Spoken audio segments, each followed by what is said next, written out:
uh,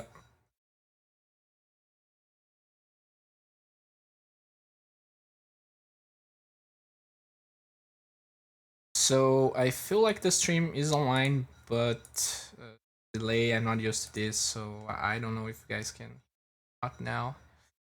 Oh, well.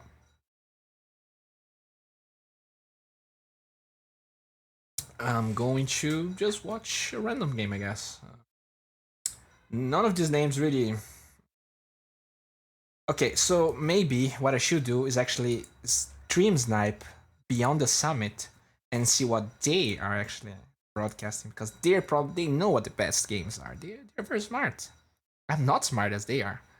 Let's see what they're going to cast next. This is what I want to see. uh,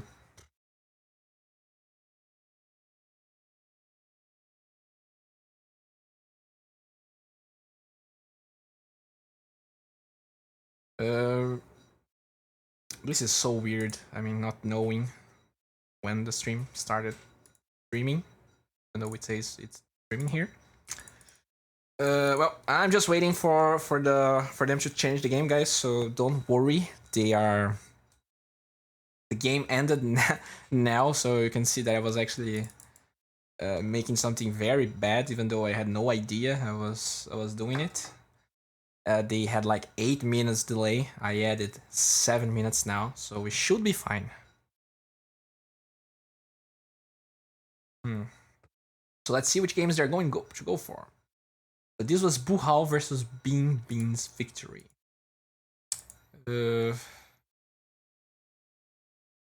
Maybe if I refresh this page, I can get like new stuff. Hmm. What are they going to watch next? Let's see what they're talking about.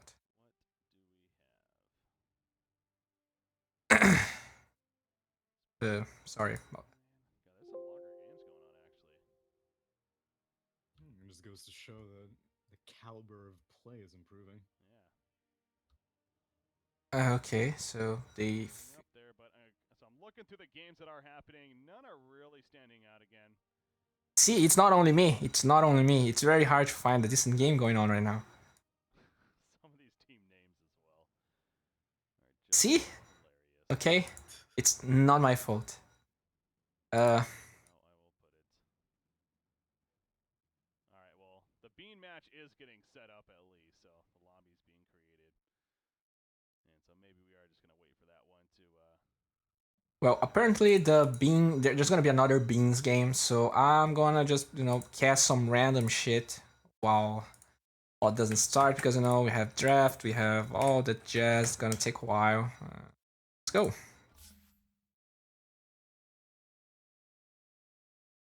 It was actually a pretty hype game. I didn't expect my first real qualifier cast to be that good. Okay, so we have a very interesting team here. Dire has Lifestealer, Visage, Centaur, so they have. Oh my god, it's so loud. Sorry. Okay. So they have the setup from Centaur to initiate with Lifestealer. They have the standard Invoker combos. He's playing Exhort. In the other side, we have a carry Void, it seems, with a offlane Sand King and a mid TA.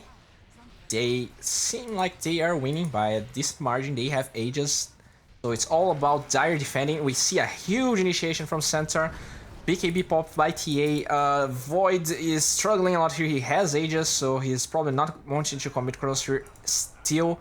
Okay, so now this is terrible. Sand King was able to had to blink back, so they can't follow up, and they just lose ages by I mean trading only Stampede. So this is terrible, and they're going to back off.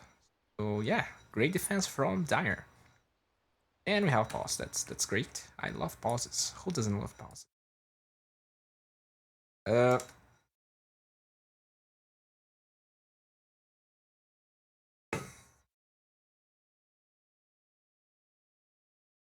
Uh.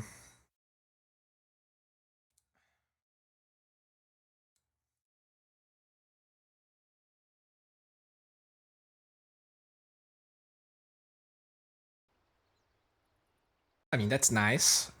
I love pauses. Oh god. Um.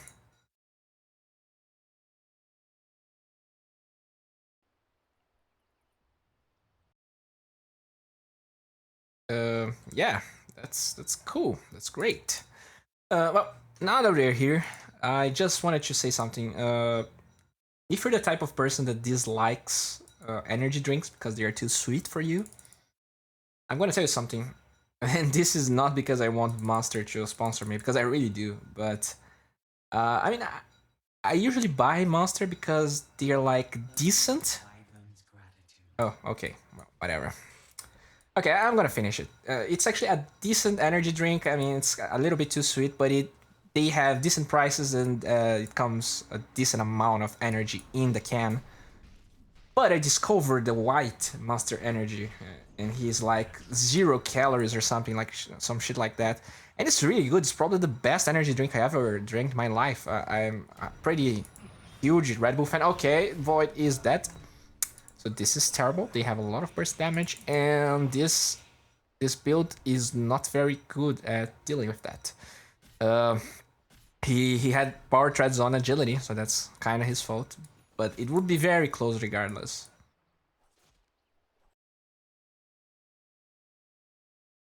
Oh well, we're gonna have to start again since I lost everyone in the stream. But hopefully people are going back when, you know, when the game starts. So if you just tune in right now, Radiant had a pretty good advantage. They had ages. They made a bad push here, and now Dire is sieging, is taking control of the game, and we really don't know what's gonna happen.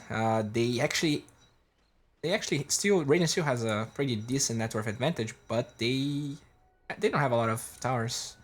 Wow, so let's see how Dire's gonna be able to deal with this. I feel like they have a greedier mid laner, but they don't have the greediest safe laner. But with Agony is coming from center and he's pretty close. Oh, he actually has it. Then it's gonna be really hard for Radiant because the only way they can fight this is like they either commit epicenter first, they bait Stampede, then they go in with Chrono, or the opposite.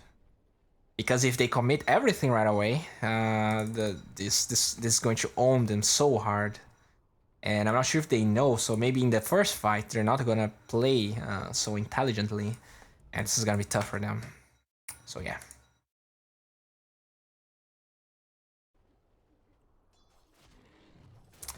Oh, one thing I actually forgot to do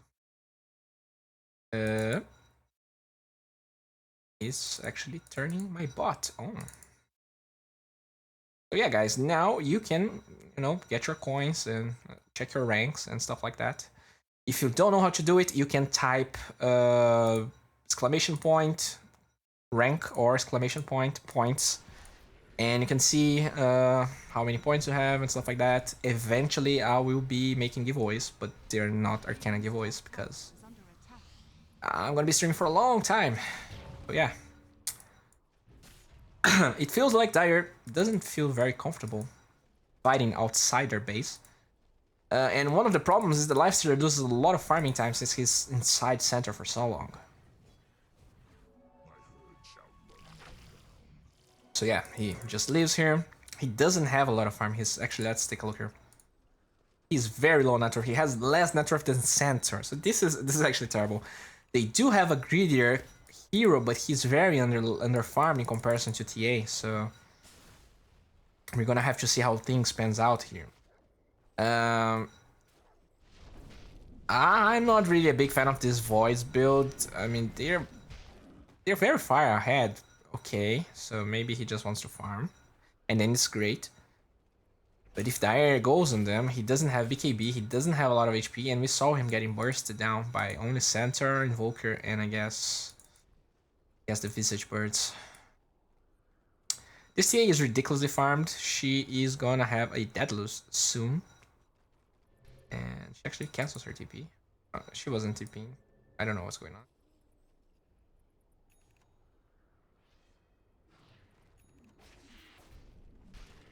So yeah. Let's make this a little bit more viewer friendly. Nice. So we have Ogre here. He has a Solar Crest. Pretty good item. I guess it's pretty good for him to cast in other heroes, right? In the Chronosphere, he can, however Void wants to focus, he just throws the Solar Crest there. Great item. Void's gonna have more DPS. Even though he started the build with Manta, he's gonna have enough DPS to kill people. Rubik has a Glimmer Cape. Nice item. Oh no. No. He's dead. Is he dead?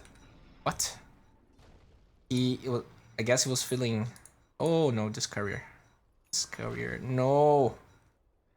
Okay, so they ult, they find Void. He actually is able to disengage. Nice Force Staff coming from him. He's gonna be able to run away. Amazing fight. And oh, is he gonna ult? He ults so that his team can follow up, but it's not gonna be enough. They wasted all of their skills and okay.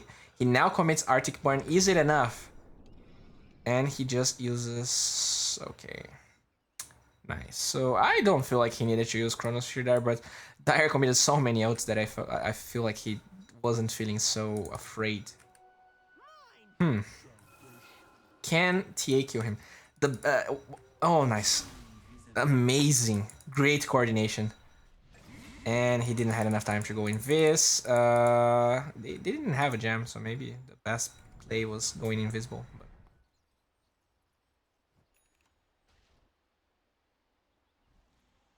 Okay. Rubik's here. Still has his Glimmer Cape. It's probably not gonna farm a lot this game. Ogre, still with his items. He actually has an Iron Talon. It's actually an interesting choice, right? Since he has this Solar Crest, he can actually farm the jungle a little bit. So this is it's like a pseudo Midas he can use to farm. I mean, TA farms a lot, but Void is not the best farmer. I mean, he doesn't clear the map so easily, so he can use this to farm a little bit.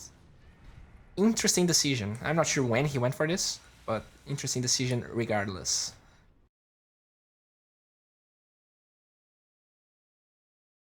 Okay, so Beyond the Summit didn't start their stream as well, so I'm just waiting here. Well, it's also a decent item for Roshan. They already have... Oh boy, Winter Riven is coming. I really like that they only left the Void here. Oh, this was not good, Winter. And they're gonna leave. Okay, I don't want to be mean, but let's take... Okay, these guys actually, they seem like they are a little bit legit. Okay, so with Winter's Curse down, they go for Roshan, and... Okay. Ogre wants to zone them. Okay. He commits Glimmer Cape, he gets spotted with Dust. They're gonna get his Roshan. I don't really know what Center's doing here.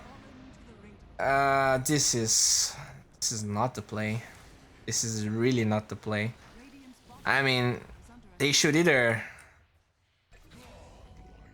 Yeah, the cooldown is very low, but I don't really understand. If they don't want to contest, they shouldn't be dancing here all the time. In the end, they only committed the ult to disengage. They could have just disengaged without using it. And they even lose Visage because they took so long to disengage. So, well, Sand King goes back to defend. Not sure how keen Radiant is to push. They have a Chrono available. And they don't have Stampede. But the problem is Winter, right? He has Cold Embrace and Winter's Curse ready. And we see a Tornado EMP. They just disengage. And is this lifesteal gonna be alright? Oh, he almost grabs the Winter, but yeah, nice Code Embrace. After Code Embrace is committed, he goes for his ult. BKB makes sure that Void is not going to be killed by TA, and now, oh, great melt strike coming from Templar Assassin. Huge initiation, but Templar Assassin dodges it fairly fast. Now he commits the egg stampede. They are surviving. Finally, TA disengages. She has Aegis yet, but yeah, she didn't die. Aegis gets committed. Void still right-clicking for a lot of damage. He has Diffusal Blade. He didn't even committed it yet. Buyback from center, but he doesn't have Stampede. Can they kill anyone? Visage is very tanky. I mean, center doesn't really do anything. Invoker only commits buyback now, but they're gonna be able to take at least one off barracks. They turn on center. He doesn't have Stampede. Invoker doesn't have any spells ready right now, and they can just close the gap on him. And since time dilation is so good against Invoker, he easily falls, and all those buybacks are meaningless. Yeah, that's it, I guess. Okay. And if I feel like this is game, they don't have any buybacks. They have, I mean, TA is dead, but yeah, this is GG. Okay. Fairly easy.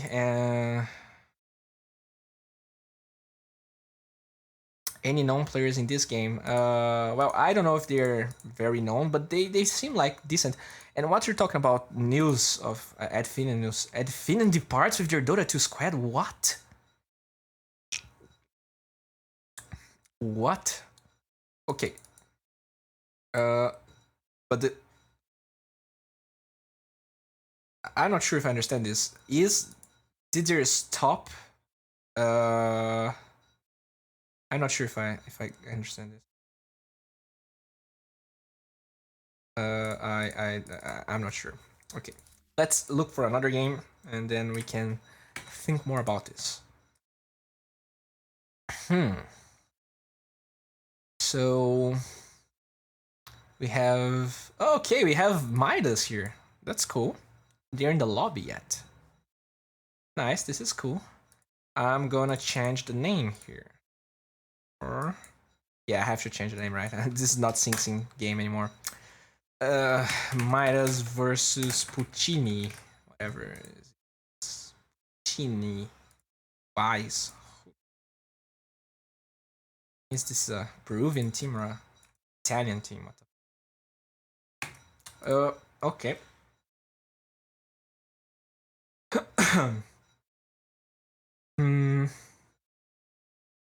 Not a lot of known names here. Yeah, I guess. Should I just wait and talk about the... Okay, so let's read the news carefully. What says here is... Let's take a look at the comments as well. Here's the comments. Okay, this has got to be fake. Why would you drop a squad after they were directly invited to a major? Do you hate money? Apparently the players didn't renew their contracts. Yes, that's good timing for them. All the major money and none of the split to the org, but they have better hope they kick some ass that major. Okay. Okay, apparently this is true. So they're playing, they're just not under the Adfinan flag anymore. Maybe they weren't satisfied with their contracts and stuff like that. I don't know.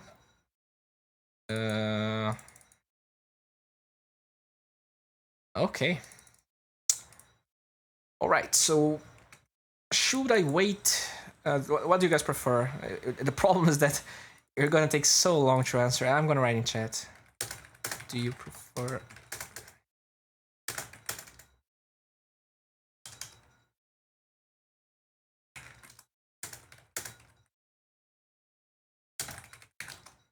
I'm just gonna ask here. It's faster.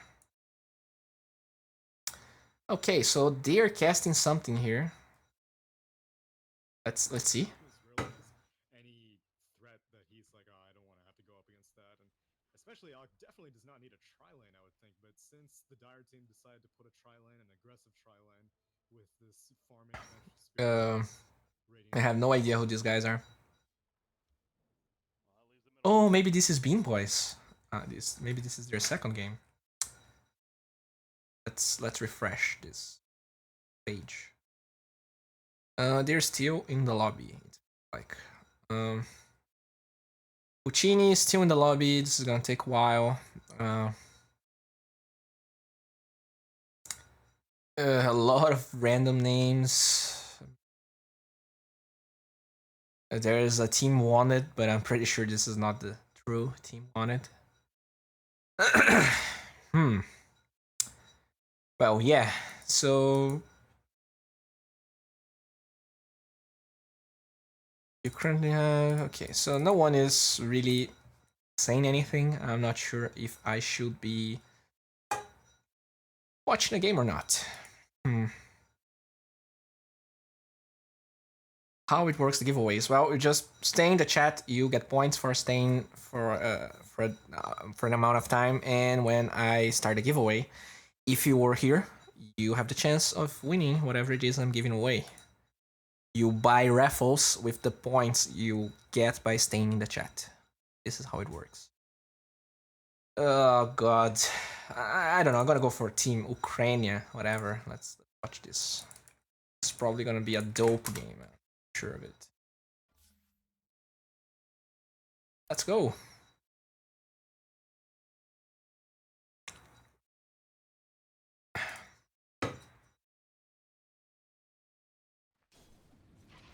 Okay, so it's actually starting. Is this the same game? This is not the same game. Beyond the Summit is casting. But well, here I am. So, okay, Spirit Breaker died here. We have a Lifestealer solo versus a Centaur while they're going with an aggressive tri lane of Ogre, Slaughter, and Necro against Chaos Knight. And we have this Oracle here just chilling. While the poor Chaos Knight just doesn't get any CS. Yeah, kind of a sad game. Spirit Breaker is charging. It's gonna take a while. He is level 2. He has Empowering Haste. What? Yeah, I guess it's okay before Bovenom, but they don't have enough DPS, and Oracle's not gonna be there in time. So maybe he just wants to get there in the lane. What? He's not gonna go for this. What is happening? No, this isn't. This is not happening. They're not gonna go for this. They're not even going for the same heroes. Spirit Breaker. No. Dude, it's fine. They actually got the kill. Okay, so Oracle actually reaches that fight, and they're gonna take Slaughter as well. And yeah, this is a very top tier fight right here. Yeah. Okay, this Ogre has a Mango. Let's see if he's gonna use it. He has the mana for Bloodlust. He didn't use Bloodlust yet. He could probably kill. Okay, so let's just. I mean, I hate to do this. Yeah, these guys are not very good players, right? Yeah, it's pretty easy to spot. Oh well. So I didn't choose the best game. This is for sure. Maybe I should just change games. I mean, these guys, they are not legit. Let's look for another game then. People were complaining about game sound. Should be game sound.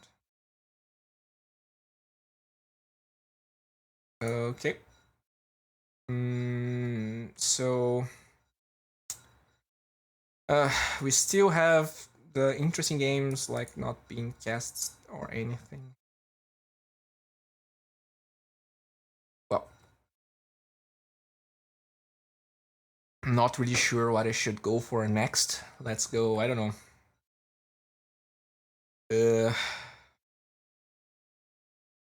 Team Bratishki. Let's try this one. Probably. It's probably gonna be better, I'm sure of it. It's not actually not watch, it's here. Just watch, please. Okay. Let's hope this is a better one. Look, we have a crispy scrub now. Alright, so this game seems Okay, so we have a farmed Chaos Knight with a lot of items. Shadowfiend is top of the net worth, but he's dead right now, and it's pretty even in experience, pretty even in gold. Huh? Interesting. We have like dying here. This is demon. It's probably not demon. Okay, let's see which battle cup this guy actually won. I can see semifinals division battle cup tier 4. So yeah, this is not the best game as well. But this is what we have now. We're gonna have to wait a little bit.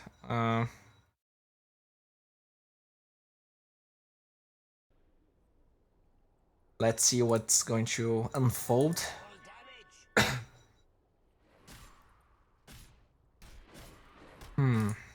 Warlock is actually pretty close to a refresher. It's pretty dope. Shadowfiend actually died for like... He has 6 deaths yet, he is the top of the net worth. Okay, a very weird initiation coming from Sand King that doesn't grab anyone. Venge is probably gonna fall. Coil committed. X, okay, so they commit the Golem, the Fatal Bonds, up Evo. Can they... Okay, they... a pretty useless swap right there. And this Puck's probably dead. Oh, yeah, this is not the best. Okay, this Chaos Knight is trying his best, but he's gonna fall. So yeah, they were able to lose this fight, even though Shadowfiend was dead, and even though Sand King committed the worst epicenter of his entire life right here. So this doesn't feel really good for them. Yeah, God. Let's keep watching. Let's roll with this. Sand King has Aghanim's. He's pretty strong. Even though the exchange that it doesn't proc Caustic Finale on the CK illusions, he's still pretty great against CK because he can stun all the illusions all the time, and the stun is instant. Now they're going with this very farm Shadowfiend. Yeah, they have buybacks on every hero from Radiant, but this is not gonna... It is gonna be enough. They actually going mid, I guess, because yeah, the tower is down. Is X going to initiate? Oh my god, because of the glimpse, X actually misses. He pings his friend saying, dude, you're killing my mojo. And he commits BKB, but it's he can still use Berserker's Call. Okay, so he commits Berserker's Call. He commits Blade Mail. They commit this. They're not gonna take this. This is like the worst engagement of what? What are they thinking? No, dude, this is not like we play Dota. Why? And they're gonna kill Warlock as well. With right clicks, because he got the 75 damage. And now we see another great epicenter coming from Sand King. Coil from Puck committed. He gets 2 heroes with it. X is still right clicking heroes. They really need to kill this. They don't want to leave this tomb. They don't want to leave this tomb so much. Okay. So BKB committed here for the menace of the tomb, which is Weaver decided to fight even though she doesn't have buyback. So this is a game of throws, to say the least. They have 2 barracks that are open. Shadowfiend now has buyback, but I mean they don't have buyback on Weaver, which is one of their most farmed heroes. And I don't know what they're gonna do about this. Warlock doesn't have enough. Why does he has an Ogre Club if he wants to go for a refresher? Just sell your Midas, dude. Get a refresher.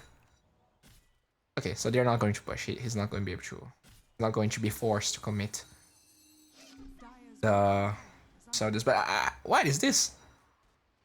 Well, we see Undying here. He has a Force Staff, which is good against CK. You can kite him a little bit. They decide to go for this tier 2, even though they have 0 creeps. What is happening right now? Why didn't they go for the mid lane? This Weaver is dead for 60 seconds. Oh my god. Why they're going for shrines? You have a free lane of barracks here. They don't have epicenter.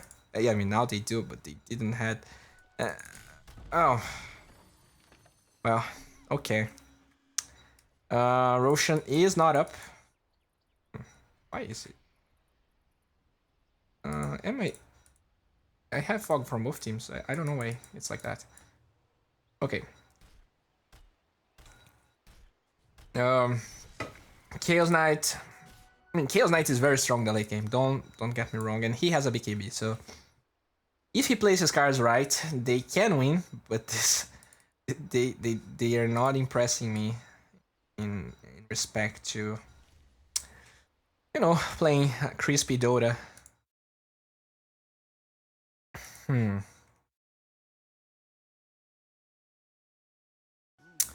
Okay, so yeah, they still want to just do their thing here. The game is like ridiculously even. These guys are playing their best, and yeah, no. I mean, since they are impressing me so much, I'm gonna see how's the lobby for the Sing Sing game. So yeah, we still have a lobby for Puccini, and where's the team from Sing Sing? What was their name again? Can someone just type the name of their team? Yes, it was. I forgot. I can't remember. And it's gonna take 5 minutes until someone types the name right, so that's great. I'm gonna try to look for here. Meringue team. None of these teams is the one I'm looking for.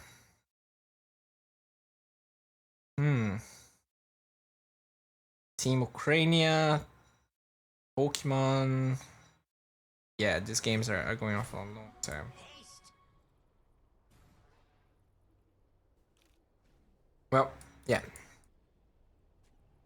Nothing happening right now. We actually have a Static Storm Eggs on Disruptor, and I'm pretty sure Warlock has his refresher now. So yeah, this is gonna be tough if he can play correctly.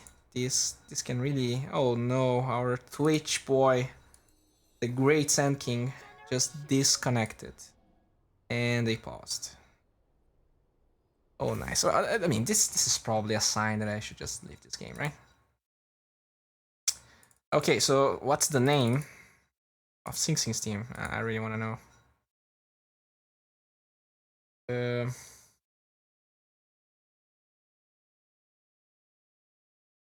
It's being something, right? But I can't find them here. They're not showing.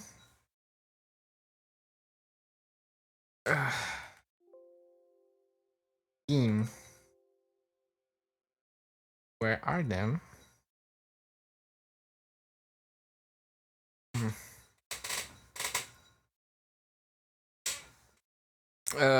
Yeah, I don't know what's going on.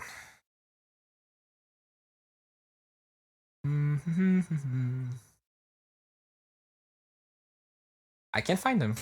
They don't seem to be here. The game is paused. No game sound. That's impossible. Oh, maybe guys, it's no game sound because I'm alt tabbed. Okay, that's why there's no game sound because I'm trying to look for a game, and when I'm alt tabbed for some reason the sound doesn't work. But did they change their names? I mean, I'm not even sure if that's possible, but I can't find them. B. Let's look for all teams that have B in their names. Bolivia, WB, Lobby. Guys, they changed their names, or there's something wrong here.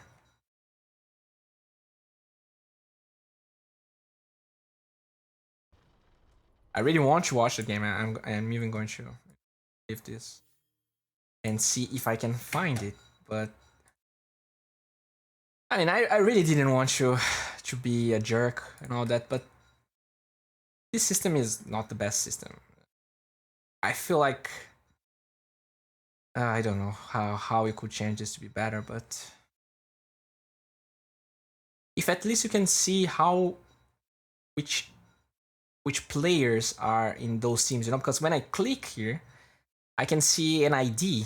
This is a player ID, but I need to click on that link to see every player, you know. If you could take that information and when I clicked on the link, I see everyone's name right away, then it would be way better. But this is not the case. So yeah, let's hope that as the game goes on, we have. I mean, the bad teams are being eliminated, and we eventually get good games going on. I'm gonna even open the Reddit mini survival guide. Maybe we see some names here that are relevant. Europe Horde. There's no Horde playing. No Logic Gaming. They are not here as well. Pro Dota. If they are not using their normal names. M Team Bean. And I just can't find them because they exploded. And since I have 5 minutes delay, I can't even communicate. If you get in the Sing Sing game in time, can you do draft analysis? I mean, I want to, but they definitely changed their name. It's impossible. I mean, Sing Sing was streaming, so maybe if I just stream snipe his stream, I can see what the fuck is this all about. Okay, so let's take a look here. Okay, so Team Dire has no name, and their team is Team Bean Boys, but they don't show. Oh yeah, I'm getting tilted. So in theory, they should be in hero selection, right? Selection. Don't have a lot of hero selection games right now, so this is what's weird about all of this. Hmm. Yeah. Uh,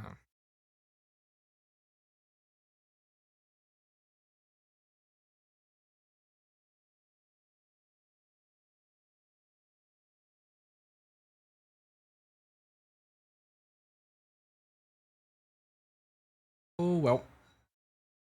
I know their name is Bean Boys, but they don't show here on the interface that I have to look for games. When I looked for their first game, their name was Bean Boys, and I could use and I could just find, you know, just write Bean, and it will find your name. But this is not. They are not in the list. This is triggering. I don't know why they are not showing.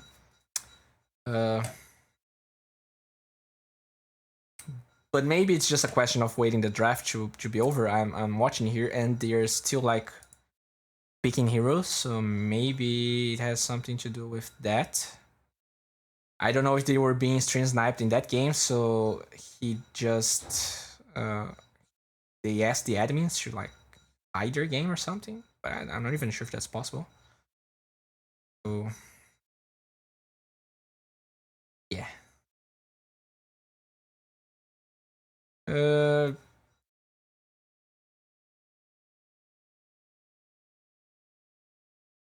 I'm just gonna cast something else.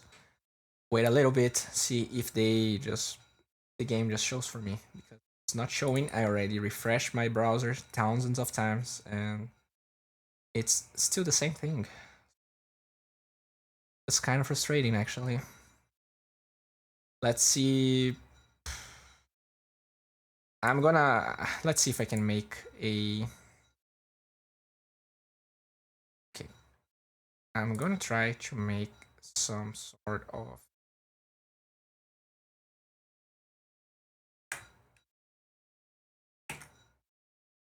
cannon bot. Okay.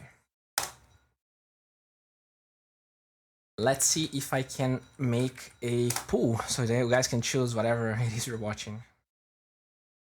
Okay. Let's go. Let's start a pool. Question: which game you want to watch? Option 1.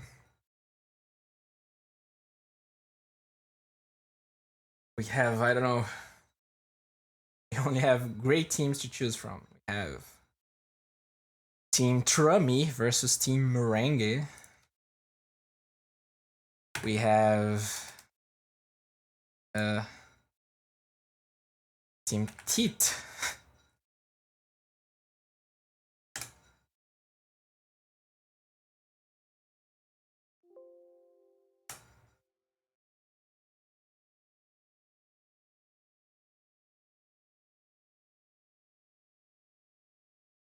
It's sound but is low. So if you're saying that the game sound is low or my voice is low, can increase the game sound a little bit.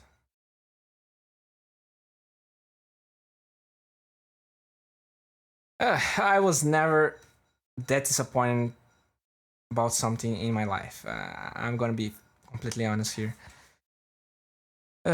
This, I mean,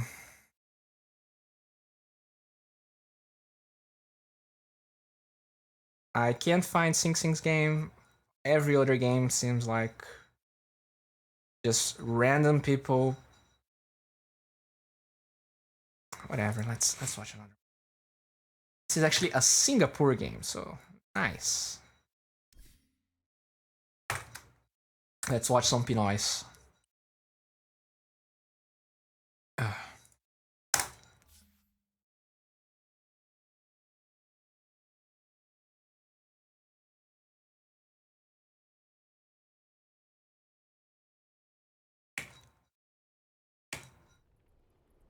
I mean, this is.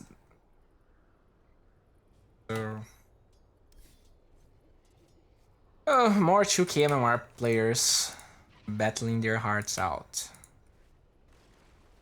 Oh my god. Jesus Christ. I'm gonna keep trying. I'm not gonna give up. We have Team Crispy versus Team Reggie. It's actually US East. I thought they just started. This was supposed to start later. Let's go. Let's go. Let's watch what these guys have to show. Nice. Let's keep going.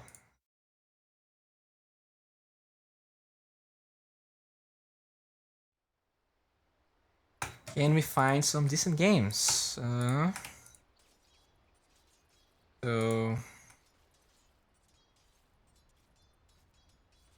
well, these guys are 3K, so we have apparently a better game, a balanced 3.5 ranked MMR game. Oh, we have a 4.7K. These guys all DC. That's nice. This is great. I love this.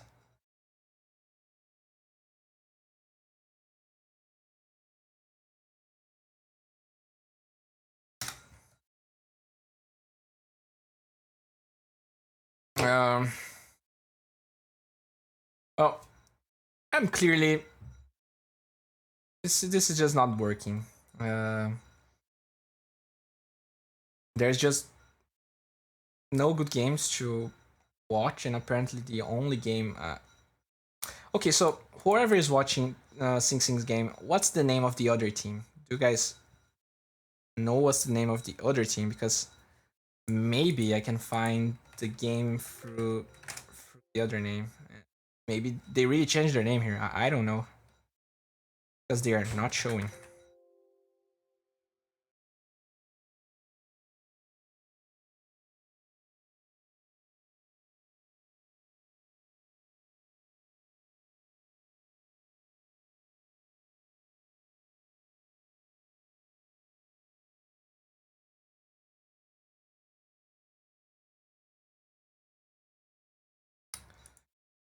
Oh well.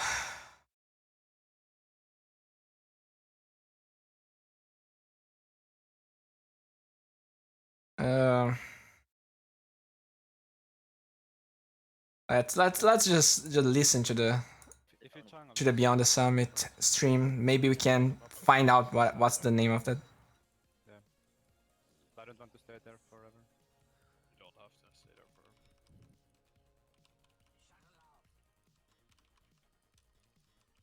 think it's gonna lead the XP from first wave. Probably not. I'm gonna screw here.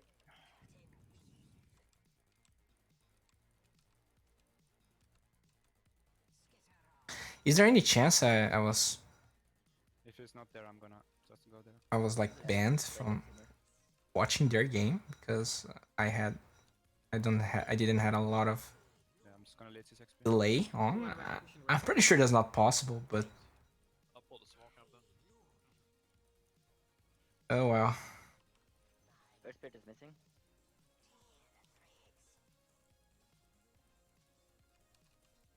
Yeah, this is very frustrating.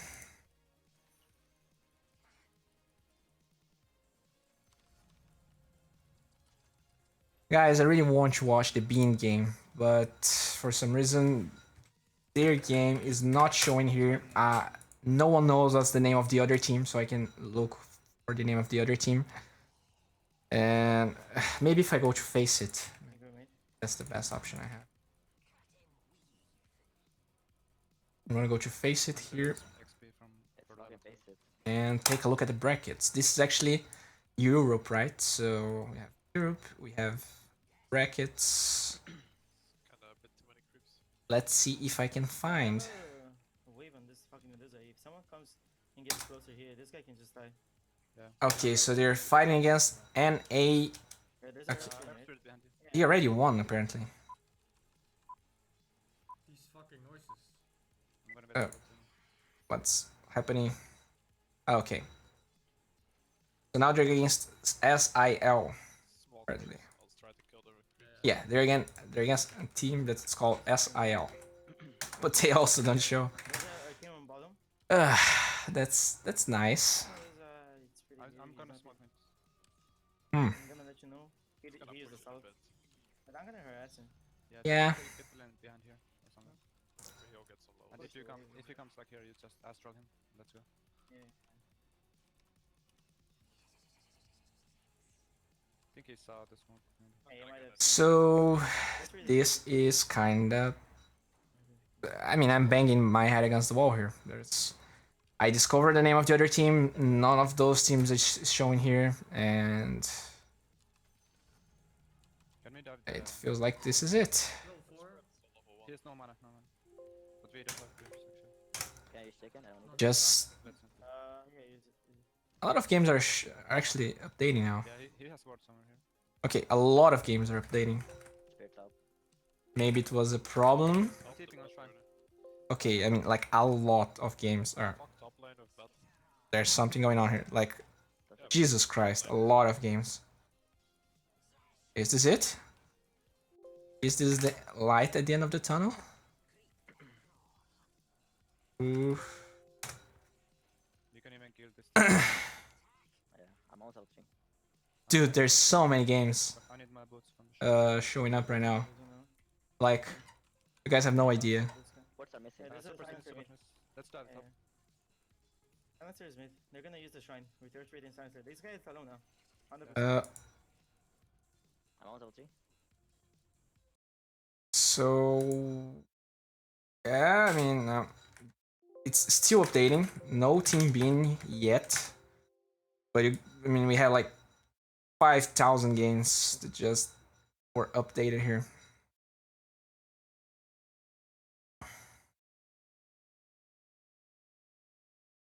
Well, to be honest, I'm like really feeling like just ending the stream right now because I'm really I don't get what's going on. I feel like this system is terrible for people that just want to come in and stream.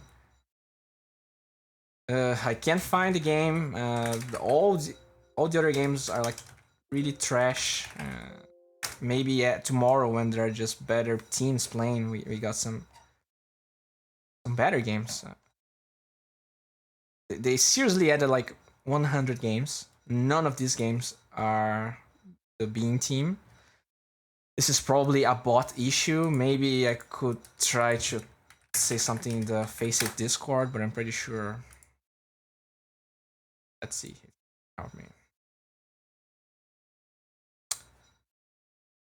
Hey guys, I can't seem to find the Beanie Team Bean game. Is a problem on my side?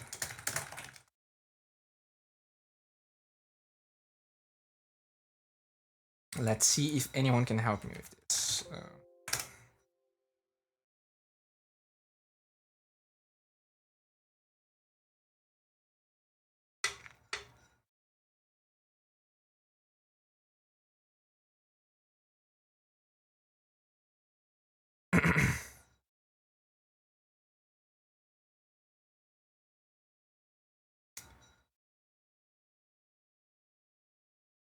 Oh well.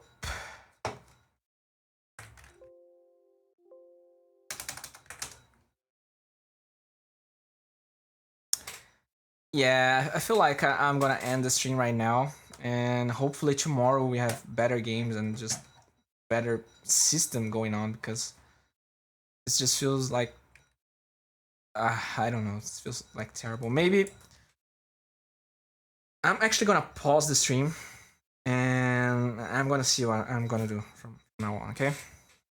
If you guys still want to farm your coins, then that's fine.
Okay, guys, apparently they decided to fix this and we can see the games now.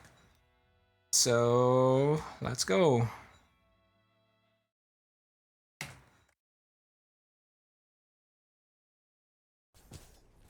Okay.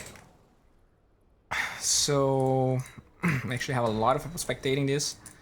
We have Team Bean with a Batrider, Outworld Devourer, Weaver, Slaughter, and Crystal Maiden combination against the Sinosaur, Medusa, Timbersaw, Earth Spirit, and Underlord. So Underlord is relatively farmed. He is pretty close to his Greaves if that's what he wants to go for. It's actually a pretty good item against Corrosive Haze. And yeah, let's take a look here. So yeah, he's top of the top of the net worth actually. Medusa has Dragonlance going towards a Maelstrom because they feel like they need damage or she wants to farm. Timbersaw, kind of close to his Bloodstone, but not at the best timing possible. We see a Crystal Maiden ult in here, very awkward ult. Okay, so we see Batrider, he gets a good lasso, but Silence gets committed. Great bit of malice, and he still has his mech. They can probably win this fight. At the same time, they get Earth Spirit here, so Earth Spirit falls, and in the end, even though they committed everything, they still lose Earth Spirit. And they only traded the lasso coming from Batrider, so that's pretty bad. One thing I can... they don't have any counter initiation, right? So Slugger comes in, he misses his blink, whatever. He can just run away. Yeah, they have a bit of malice, but it's a 1 point whatever stun, and they don't have any other disables besides Chakram, which is not the best slow, to be honest. So I feel like Dire's team really needs to farm this game because they're not going to win these early fights, especially with Lardar having such an early blink tagger. As you can see, they already are 4k gold at 4k gold advantage against the enemy team, and it's only gonna get worse. We have a Midas on OD. Sing Sing already has a Diffusal Blade going towards a Manta style to get away from Global Silence. Underlord commits the ult here to defend his tower, but it's not like they were hitting it so hard. And when they commit everything to defend that top tower, Sing Sing takes half of the HP from this one. Pretty bad movement, I would say, from the Dire team. CM getting close to his Yield Scepter, probably against the Global Silence as well. Pretty good item, gives her move speed, gives her mana regen, and they find Silencer. Earth Spirit managed to run away. Can't Larder, yeah, he's not gonna get Arcane Curse. Oh boy, he was too slow. But still, they're just dominating. This game feels very hard for them to win. They get Bloodstone on Timbersaw now, so maybe with a good engagement, but they lose Underlord again, even though he has Guardian Greaves. So yeah, that's a very big problem. They have a pretty good mix of magic and physical damage coming from Bean, so the aura is not so effective. I mean, Underlord is actually level 14, so he has a lot of levels, and still they are not able to win these fights. Maybe with him alive, Greaves ready, and the Bloodstone, they can utilize that timing to get a good fight. Does Medusa... she has Maelstrom, so yeah, maybe. The problem is they can't engage the fights they want, you know? They need to counter-initiate, and they are terrible at it. They don't have any initiation. You can't just initiate with a Timbersaw. Okay, so they find the Crystal Maiden and they kill her. Nice. One Bloodstone charge for our Timbersaw, and that's it.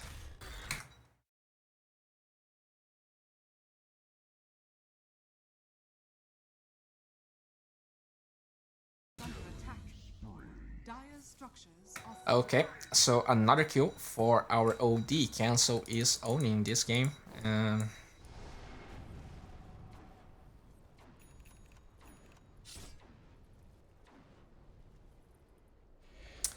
Yeah, it's as I said, they really want to use Global Silence. This Silencer is so sad. He's level 7 in 20 minutes. Even after the Tome, he's gonna have like, oh, they commit Global Silence.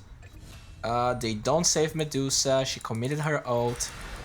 Timbersaw misses the chains. Great stun coming from Slaughter.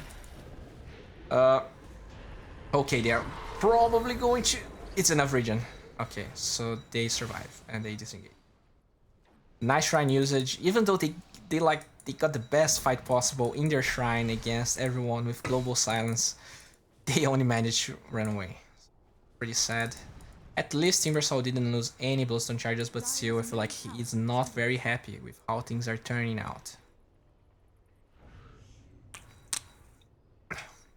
Especially because OD versus Medusa is a terrible matchup for Medusa.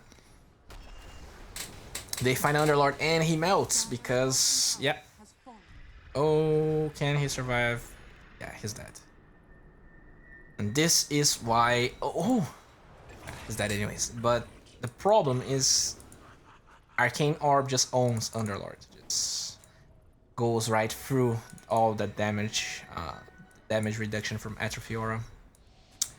And I mean, if he can't stay alive in these fights, then they are just doomed. Not only they have Weaver with minus armor, they also have Slaughter. They have a lot of stuff to increase their damage, so that Atrophy Aura is not so much of a... Yeah, I mean, they all these two bulky heroes that should be surviving, even Medusa. OD owns every one of these heroes. What they're gonna do? Yep. Pretty sad to watch.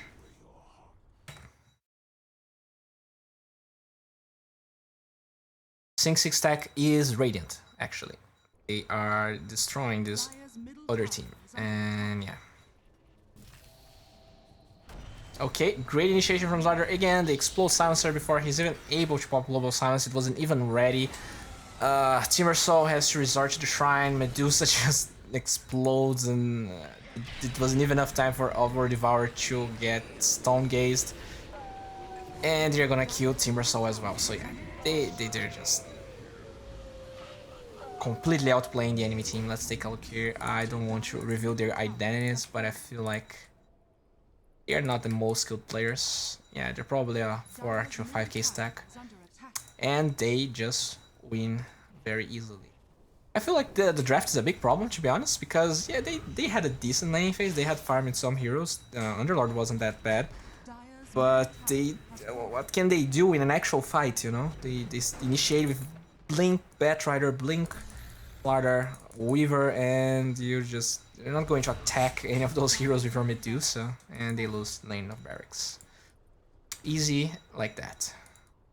This Timbersaw was happy, now he's very sad, only 5 Bloodstone charges, pretty much no mana regen, and Slardar wants to go in again. They don't have vision here, but yeah, he was maybe just seeing if there was smoking. Pretty good place to stay.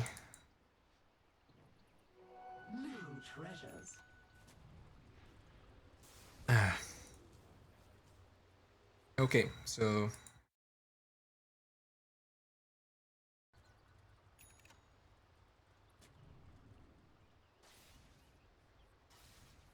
I should actually change the name of the stream again because I'm just gonna leave it. Okay. Yeah, it's Sing Sing playing Weaver, and I feel like Cancel had a tough time in the other game, but in this one he is owning.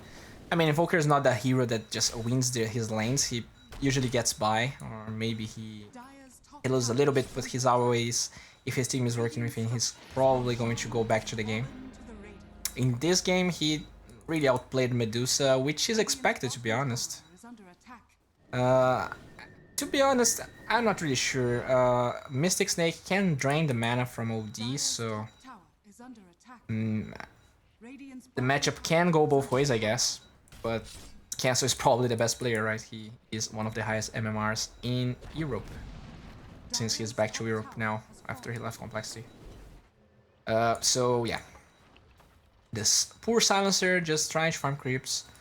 Earth Spirit has nothing. Timbersaw has nothing. Great initiation. They go for the bulkiest hero of the bunch. Yeah, they have BKB now, so no, there's nothing they can do. The Silencer is going to explode. Oh, they actually commit Force Staff.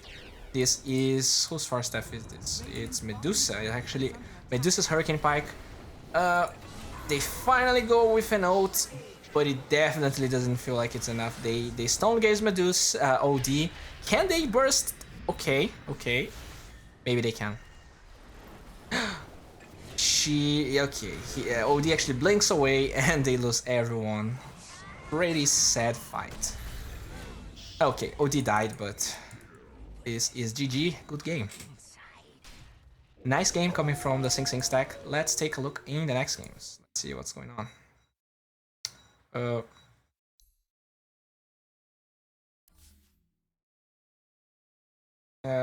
This is actually kind of weird, right? Because it says they're live games, but there's no live game here. Maybe there's like a bot that chooses the most relevant games to show. Oh well, this is it.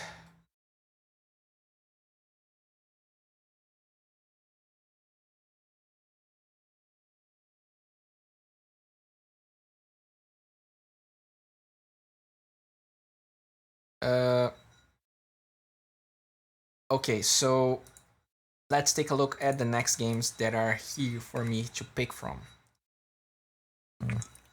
Because apparently the only game that was shown here was this. They are not showing all the games. Yep. So let's see if I can find something relevant. If any of you guys know of a cool game going on, you can type in chat or just let me know.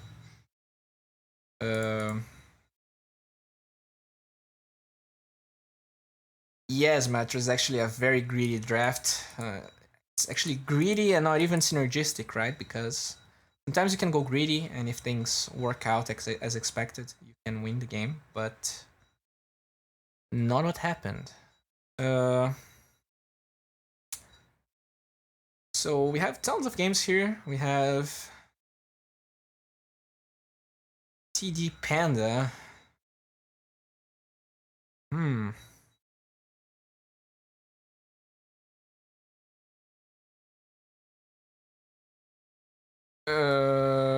Pichau. Okay, this is supposed to be. Oh, but this is a pre game. It didn't start it yet, so this is a Brazilian team. But no success for me. Let's see. All of these are pre-game. We have. I mean, none of these teams are really relevant.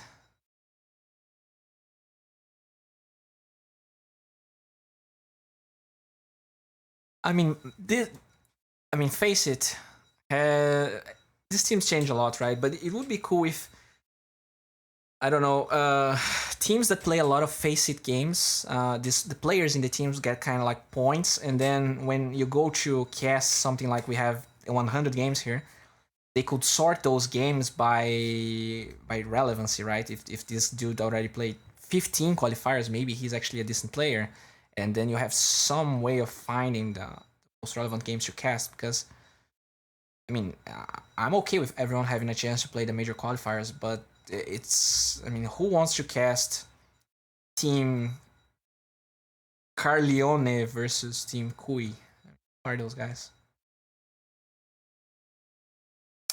Okay, so let's see if there's a new game popping up here. Apparently, no.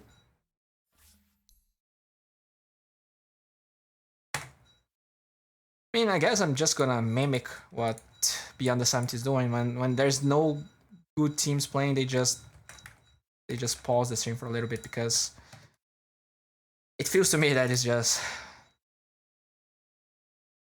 not gonna be a good cast, right? Unless I start flaming people, and I'm not sure. I mean, it can be funny, but it can be kind of fruitless as well. So yeah, the guys, they're still streaming that game. They have a huge delay. I mean, already have a 6-minute delay, and they are like 4 minutes behind me. It's kind of crazy, actually.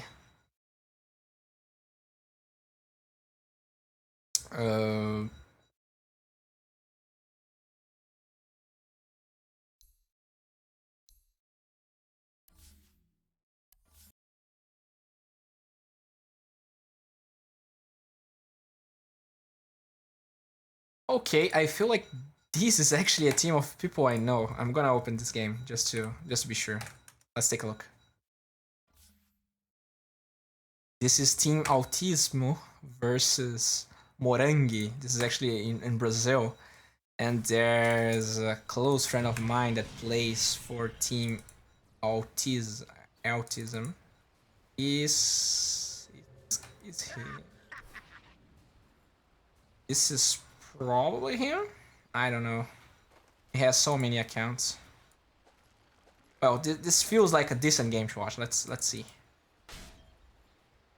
Okay, so we have actually Bloodseeker in the mid lane owning Star Spirit, which is okay. It's what happens. Bloodseeker pretty much owns every hero in 1v1s, maybe exception being Ursa or Monkey King.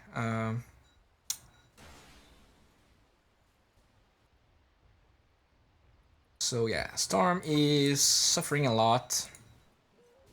Radiant has the advantage, at least for now. He doesn't have a lot of less hits. Slark doesn't do particularly well against Tide, but it's not terrible. You can purge the Anchor Smash, but it's not really good to keep using your mana and losing HP in the lane for that. Storm is very far away from level 6, and okay, so apparently Bloodseeker isn't even though he has a lot of less hits, he's very low on HP. I feel like he should just go here in region, but yes, they're both afraid of each other, so they don't want to commit too much. You can see that Storm is not using his mana to farm because, yeah, this was a great play. Bloodseeker is gonna get, yeah, I feel like Storm is dead. Yeah, he used the Salve, but is the Shrine available? Yes, it's available, so fine. And they pause the game. Nice.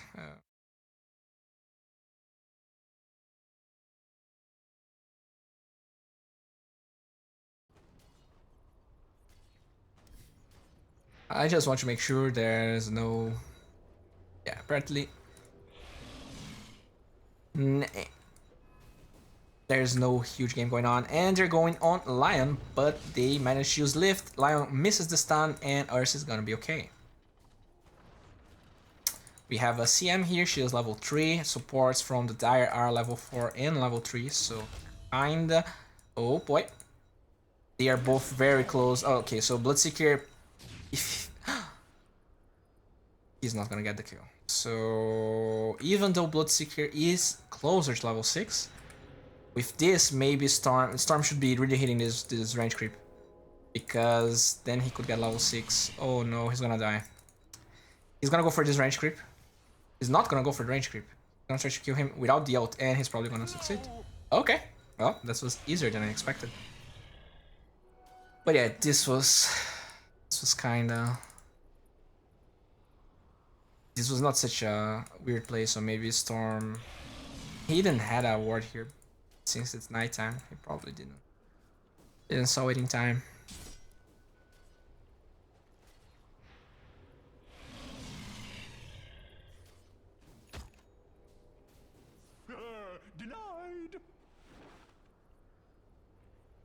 Well, one thing I actually applaud Storm for doing is staying in the lane, because it's very easy to, you know, I'm gonna give up and go to jungle, but this will allow Bloodseeker to get perfect CS in the lane, and he's gonna get level 6 faster. Oh, no. Nice, he gets level 6.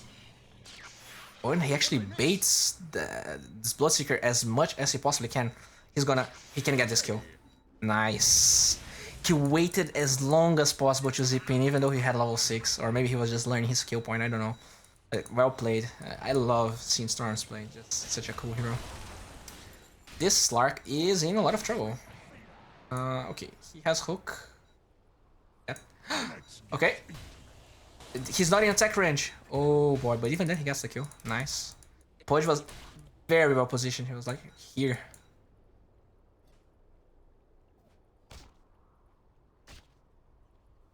We see another Underlord, this time against Inertia, another hero that's pretty good against him. He is not farming as much as he wanted, but he's defending the tower fairly well. I mean, there's like no damage done to the tower yet. Slark really wants to get level 6. Oh no. Okay, so he's probably gonna get level 6 before Tide, so he's fine unless Pudge lands this hook. But he doesn't have the best angle. He's gonna get it. Oh no. Oh, Slark! Okay, he got level 6. And he's gonna run away. So he pings. We see. Oh no. He's dead. He even got level 6 in time, but can. He has 3 points in telekinesis. What? What? I really don't understand why. This doesn't make sense at all. He would get the skill before dying for sure if he had level 3 Fate Bolt. I guess it's to control the Ursa and Bloodseeker. But I guess it would go 2 and 2, not 3 and 2. Okay, Slark gets back to the lane. They kill Tidehunter even though he was level 6. He had a lot of 1 charges actually, but he wasn't able to pop them. Now the Storm is level 7, he's gonna have a good time. It's very hard for Bloodseeker to get a kill on him unless he doesn't take... Okay. Yeah, he's not gonna die. Oh, I don't like this. I don't like this at all. He was too greedy. He was too greedy. Not only he blinked on the low ground, but he tried to kill this Bloodseeker even though he was fairly low on mana. I feel like he should just run away. So yeah, Slark, he needs to have healing salves with him because of Bloodseeker. It's always annoying to not be regening when you're farming the jungle, and in their levels, you take a lot of damage, and it can be hard for you to stay in the sweet spot. Why am I not playing in the qualifiers? Because I want to be a caster. I'm a trash player. I'll never be able to go to Kiev, guys. This is true. Okay, so we see Pudge here. He's taking a Sentry Ward away. Slark is going for a... I'm actually quite curious to see if this is the team I feel these guys are. If they are really the autism team. Okay, nice Dark Pact. Okay, this Slark, maybe this guy is really my friend. What? He has level 3 Gush. Okay, this was really unexpected. He definitely didn't saw that coming. Great play. He has 0 points in Kraken Shell. Okay, so I mean he knew he was having a good time in the lane, so he goes for a very aggressive build. I mean, pretty cool, pretty cool.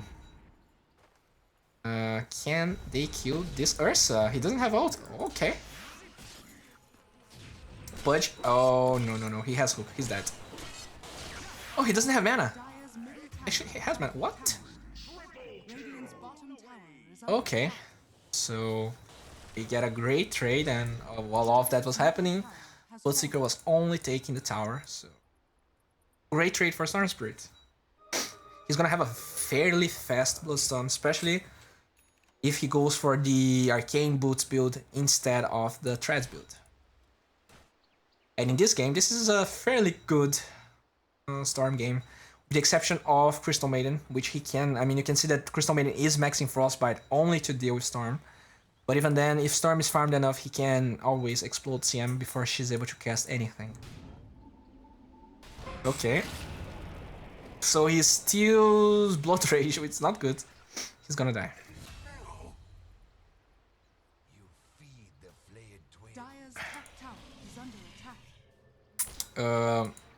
We see Storm here. Let's take a look in net worth. So Bloodseeker is the hero with the highest net worth. This is expected. If he wasn't the first net worth, it was probably game over for them, because you need to be having a good game with Bloodseeker.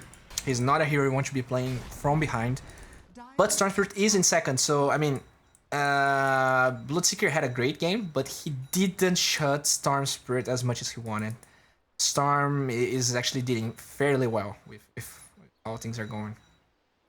And Storm even goes for the Vitality booster so that he can deal with the Rupture and all the damage coming from the enemy team. Really like this change-up. I mean, yeah, Point Booster is great, but at the end of the day, you want to finish your Bloodstorm early enough so that you can get even more kills and snowball. So you most of the time you don't want to be diving without Bloodstorm.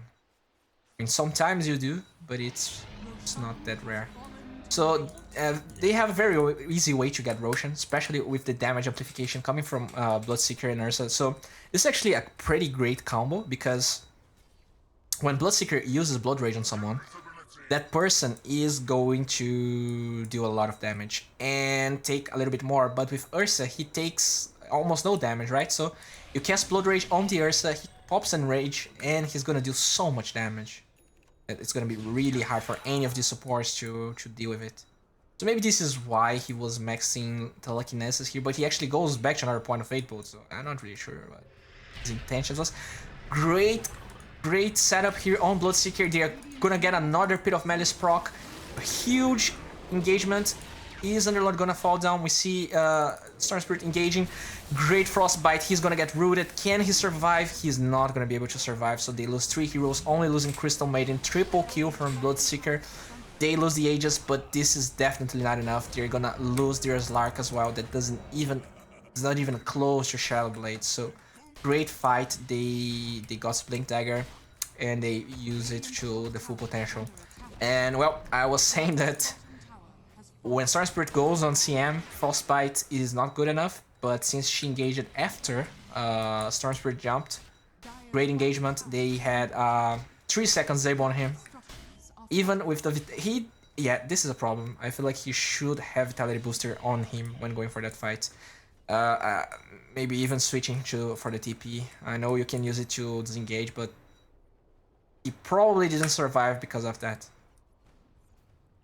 Even if he exchanged it for the new Talisman. Well, even then, he's gonna have a decent Bloodstone timing. The problem now is for Radiant is that they lost their Aegis, so this is gonna give some breathing room for Dire to farm. But Slark is also not very farmed, so they are... I mean, he almost has the same amount of farm as Pudge, so not great.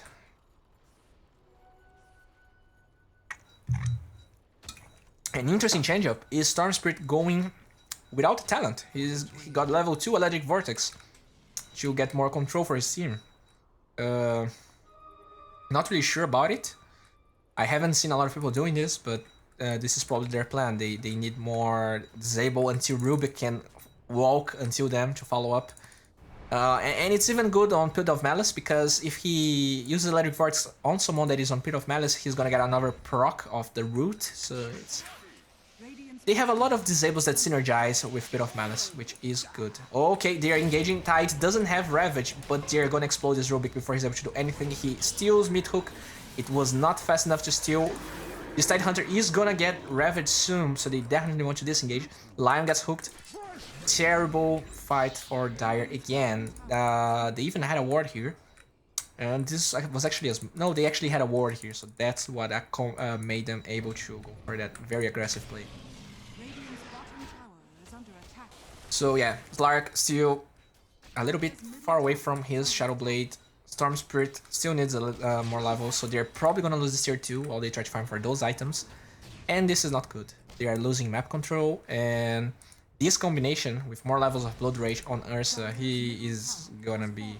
You can even use it on Tide Hunter, to be honest, and you just blink with Ravage, you're gonna do a lot of damage. I feel like this Bloodseeker mid pickup is not great most of the time, but against Storm Spirit, a hero that is not particularly great in the lane, you can pull this off, and they actually have a team that synergizes pretty well. You can even use it on CM, to be honest.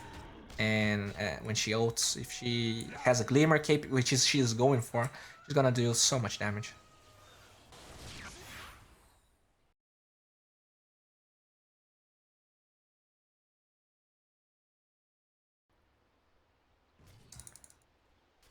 Okay, so Storm, very close to his Bloodstone. Slark, this is actually one problem, since they didn't have great lanes, they have to share the jungle, which means they don't farm as fast, and as that happens, they are losing tower after tower.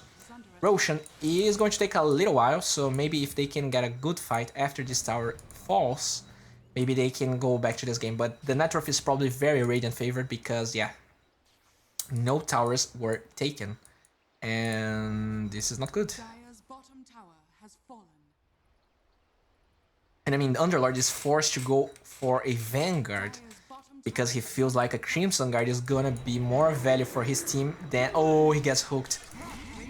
And he's gonna fall. Do they have... Yeah, the creeps gave vision. This is terrible. They're not able to hold this. They have Bloodstone now. Let's see what they can do. Okay.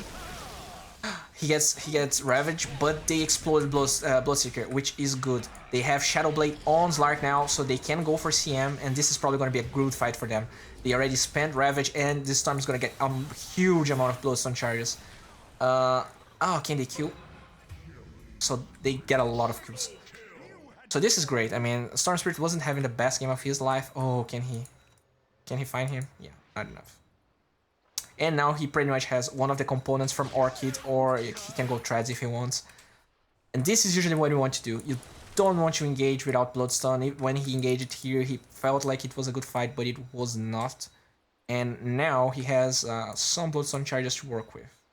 He goes for more damage. Very interesting. I guess they feel like they don't have a lot of damage. That's probably the case. Lark has some damage, but he's fairly low level. Just... Okay, so Storm's here, just, you know, decides to go Threats. Bloodseeker has Blade Mail, pretty good against Storm. And CM is here, has her Glimmer Cape. So it's gonna be very hard for... Even though he has Bloodstone, he needs Gem or Dust to go for those kills. Ursa has Blink Dagger. Oh, they can probably get this kill. Easy that. Oh my god, yeah, he survives. Nice. So, yeah, thank god he had Bloodstone here. Thank god Storm has a lot of armor, because this was a fairly hard fight. I'm not even sure how they had vision. I guess when she was here, he got a glimpse of Storm. They don't have ward here. Maybe they just saw him coming from this side of the map to this other side of the map. Well, Tidehunter pretty close to a... not so close, but going towards a Greaves. Lion very far away from Blink Dagger. Rubik wants to go for Staff. It's okay against Ursa. They probably need more than one.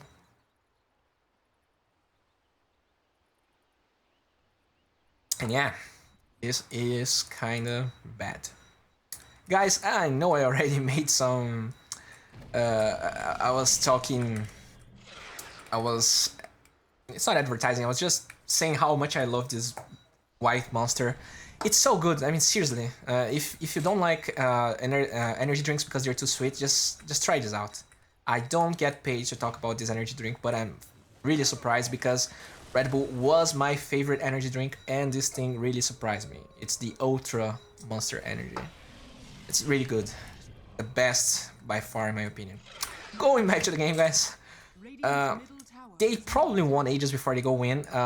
Still not up. It's almost a full respawn timer. Storm Spirit very far away from his Orchid. He wants to save for buyback, and he's gonna get hooked. Nice. Okay, so they waste the ult from Ursa. Can they... Okay, so they stun this one. Underlord gets ulted. Nice, they explode Ursa, and the Underlord's gonna go back to the base. But he gets hooked again, and he gets... Oh, no, he's dead. He's gonna have a fairly easy respawn timer, so he can probably go back and get more kills. Let's see what's gonna happen. He respawned, he jumps on... Oh, he gets silenced! Oh my god. Okay, nice stun. They don't have any ultimates anymore. They can probably kill this Pudge. This Tide is gonna be wishful thinking. They go for the CM. Okay, so he commits Electric Vortex. Can they kill Tide? They probably can. We have CM here. Oh, okay. And they kill everyone. Only losing Storm, actually. So this is actually a great fight for them, even though they lost Storm. Storm has 13 Bloodstone charges, so he's not that sad about that. And this is a almost 3k gold exchange for Dire and more than 5k experience exchange. So pretty good fight overall. Roshan is gonna be up, and this will give momentum for the Dire team to contest it. Slark also survived. He's pretty close to his Echo Saber, and now things are gonna get very tricky for the Radiant team. I'm pretty sure this was wishful thinking. After all, Storm Spirit was somehow farmed. He's second in the net worth even after dying that fight. So Yeah, I guess they don't feel so worried about this because they can take this Roshan in 10 seconds. It's gonna be very hard for Dire to contest it unless they position themselves around this area right now. And since the last Roshan was some time away from now, they don't want to go for it, or else they would be there. Okay, so they don't see each other, but okay. Can Pudge get this? Okay, this is the most sound play to be made. Can they? Oh no, he gets, but he's not gonna die. He has enough HP. So Ursa TP's in, and oh nice. So he runs. Oh, he wasted a lot of time here. They can take this shrine actually. So this is one thing that Radiant can do. Roshan is up. You can see it's here. And yep. Can they go for this fight? So Storm Spirit, he wants to go for Orchid. He's not saving for buyback. I guess this is fine because if Radiant is in there, I mean, if they want to play safe, the Radiant team wants to play safe, they're gonna go Roshan now. This is gonna give them like 2 minutes, and maybe he can farm this.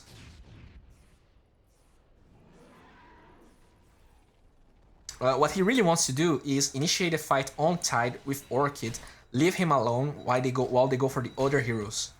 Because if you start attacking Tide Hunter, the passive's gonna proc, and then he's gonna lose the silence, and he's gonna ravage your entire team. So if during these 5 seconds of silence you can like kill 2 or 3 enemy heroes, even 2, while Tide is useless, but he's very close to his Guardian Grave. So if Radiant is smart, they're gonna wait for this, because this is probably one of the only ways that Storm can win this engagement, and even then it's gonna be pretty tough.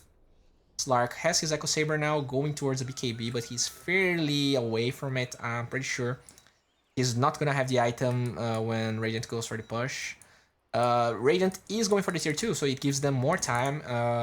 Stormsword pretty much has the Bloodstone now, while Slark is split pushing here. Yeah. Budge's position very aggressively here. He went, oh no, Lion, please no. No, Lion, what you're doing? Okay, so Orchid completed on Storm. Slark is split pushing fairly aggressive, and Radiant wants to go for this tower. If Slark wants to take this tier 2, he's gonna take... Oh my god, he's gonna give a lot of attack speed to Bloodseeker. Oh no, they want to give... No, Storm, what? Okay, so he was baiting. No, this is... What? He misplayed so hard that he lost the game in that... Yeah, he lost the game right there. Oh man, this is so... I don't even have the words. I was expecting a huge fight.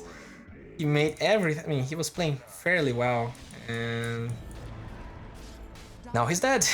Well, Storm's gonna respawn, but I really feel like it's gonna be very hard. Yeah, I mean, she has Glimmer Cape. He knows he can't engage. Slark goes without using Dark Pact, apparently. Yeah, this is game lost. Okay. And this is GG.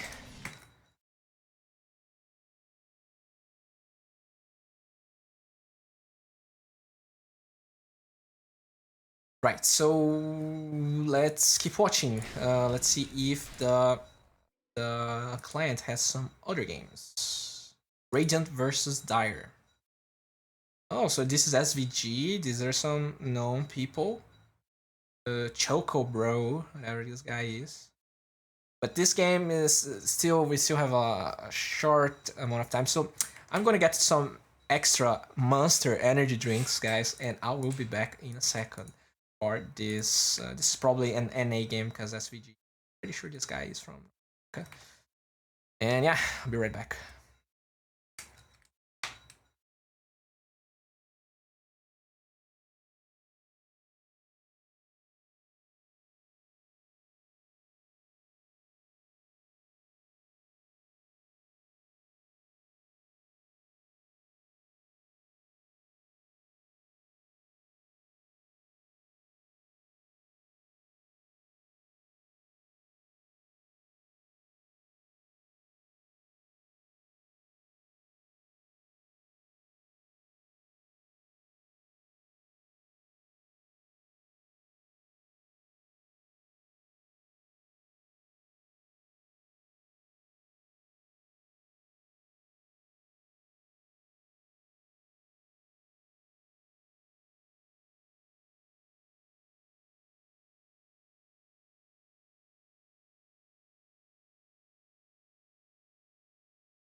Okay, guys, so I'm back with, I guess, more energy.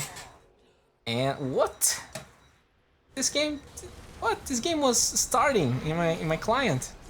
Okay, so we have a huge fight here. Outward Devour is frozen. We have PA trying to. She has Aegis. Slark has BKBs. BKB was spent. They're trying to defend, and apparently only Centaur is dead. He doesn't have buyback. They kill the OD. Slark has a lot of SN shift stacks, but they didn't lose their Aegis. Can PA? Oh my god, she explodes the bear, and they relocate. What? They relocate to this tower. Pretty good play. While Slark kills the rest of the team. AA Blast going on Batrider is a eggs. It's an eggs AA Blast. While PA tries to siege here, but she's not gonna be able to take this. Okay, she commits BKB and she goes away. They don't have any way to broke this. Okay, so this is why she was playing so aggressively. I was kind of afraid. But Slark doesn't have Basher or MKB yet. She's actually really far ahead in farm.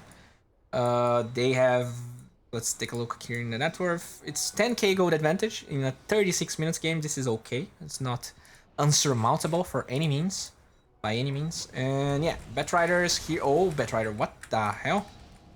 Get out of here, man. Okay, so they were baiting. They were baiting pretty hard. Slark goes on the Batrider, gets the kill. She doesn't have BKB, but she has Aegis. She kills the center, and I guess she's gonna survive.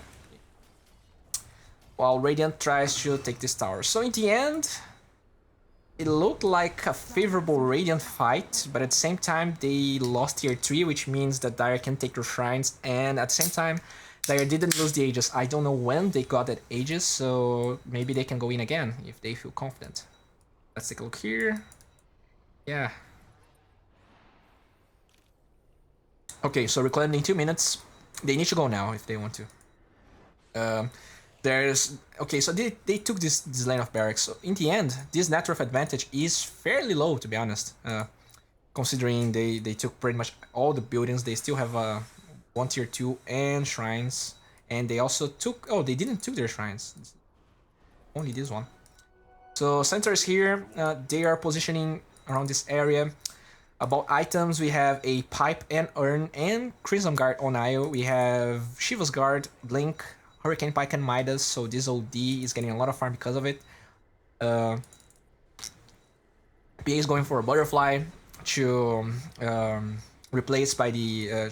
he's going to replace the Aegis by the Butterfly. Larder has a lot of items going for a 4-step now. This Vlad's really increases the damage coming from their team. And, well, coming from... We have Alex the Fool playing Ancient Apparition. I hope this was not Ancient Apparition mid, but it feel... No, this was not, right? Yeah, this was not Ancient Apparition mid. He has a lot of farm. Like, he had a lot of farm. Chen... What? So they find Lark is not enough. They commit AA Blast. PA... Okay, so she really wants to lose the Aegis, so that's fine. He only drops now. Didn't commit BKB. Pretty good engagement overall. Stampede was committed, Lasso gets finally used, but Batrider is going to explode, and they end up relocating here, but I don't know about this. This is not gonna work. You're not gonna take this. You're not gonna take this. Okay, so he just TPs. Yeah.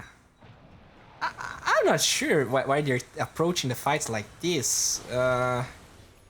I feel like after the AA Blast was committed, they could just power through them, right? Or maybe they're just afraid of Slark getting too big. I feel like they needed a BKB on this OD. With a BKB instead of... They probably just want to gank the Slark with the Side of Ice, but still, feels kinda wonky. Well, so let's take a look on the net worth. It's... Now the experience is actually very... This is Sonico, what? Oh, I was talking about this being an NA game, but I feel like I'm really wrong. Now that I'm thinking about this true. This mage guy is famous as well.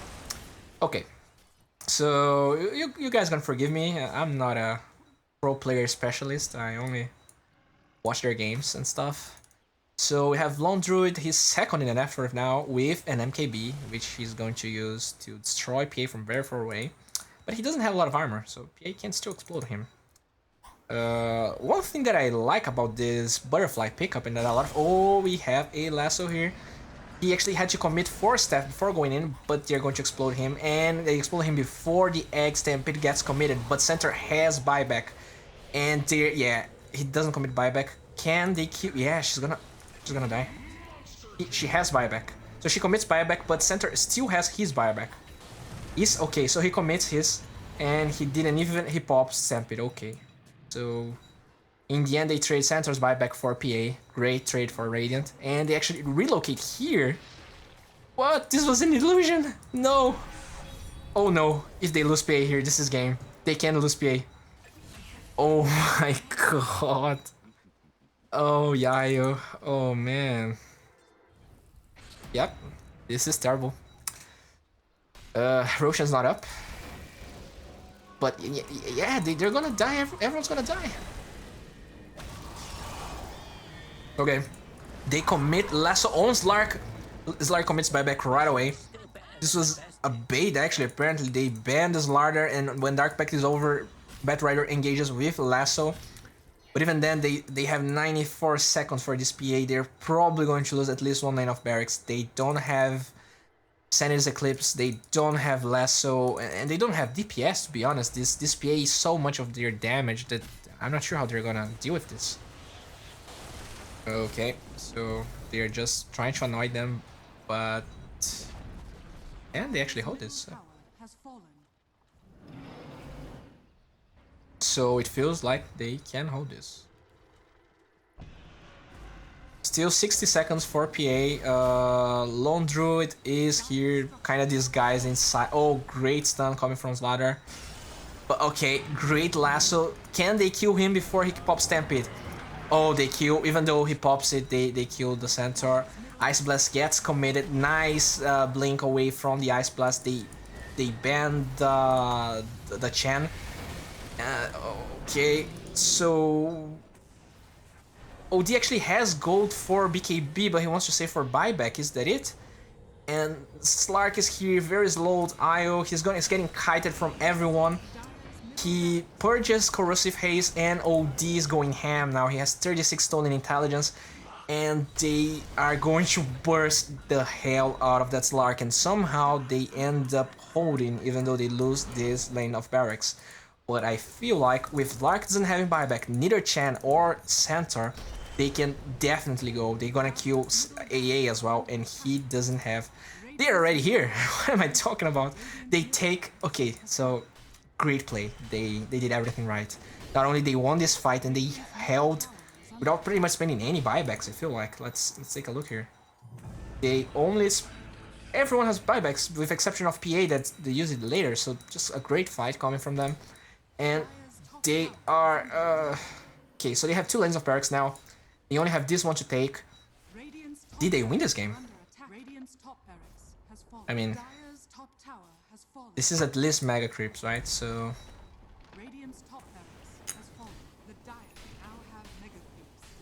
Apparently Radiant doesn't want to give up. They even buy a Necro. Still, this is 60 seconds until Slark respawns. They commit Glyph. They know that Slark doesn't have buyback, right? Yeah, they know. So they can probably go for this. They only need to take care for PA. Okay, so they initiate with Centaur. Stampede still not used. They are just holding. They finally use Stampede. They commit the AA Blast. It's gonna clip PA. They need to do damage to her, or else it's not gonna be enough.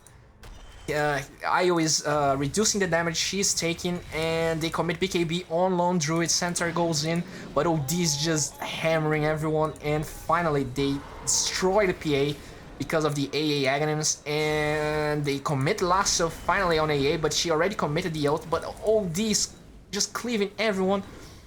And this is... Oh, they commit Savage Roar, and he's gonna survive? Okay, 6 seconds for Slark. They can probably keep fighting. PA doesn't have buyback. They kill Ancient Apparition. Okay, so they actually... Oh my god, OD almost kills himself. Slark is here. They are trying to defend everything. Slark kills OD, OD buys back, and they are still here. They don't want to give up. I feel like this is kind of risky. Okay, so Slark commits BKB. This was a terrible BKB. Oh no, Slark. You don't want to be doing this. Oh, he's dead. Yeah, he's dead and this is game. Yeah, this was not the best BKB. But anyways.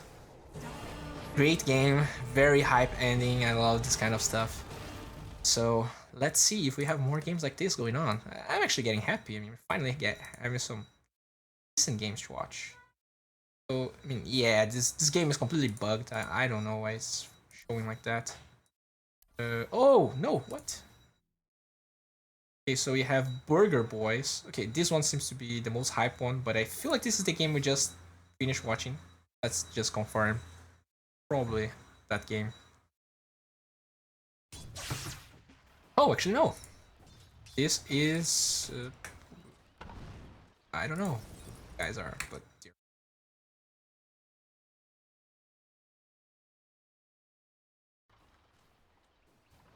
Well, I can't really... yeah, now we fix this, and... Right. So, we have Razor against TA, a pretty decent matchup, I guess. Razor can steal the damage from TA, but she doesn't take a lot of damage. We have Juggernaut Rubik lane against Ace Larder, while X is jungling with his Trankles. And we have Weaver versus Tidehunter. Pretty okay matchup for both of those heroes. This is actually a SVG game, so maybe I opened the wrong game. Let's take a look on the last hits. So yeah, Razor and TA pretty much even. X has a lot of last hits since he's jungling. He is level 4 at 4 minutes. Not great, not bad. I really dislike the fact he doesn't have a stealth shield, but I mean, I guess he probably knows more than I do, so okay. We have Rubik here. Okay, so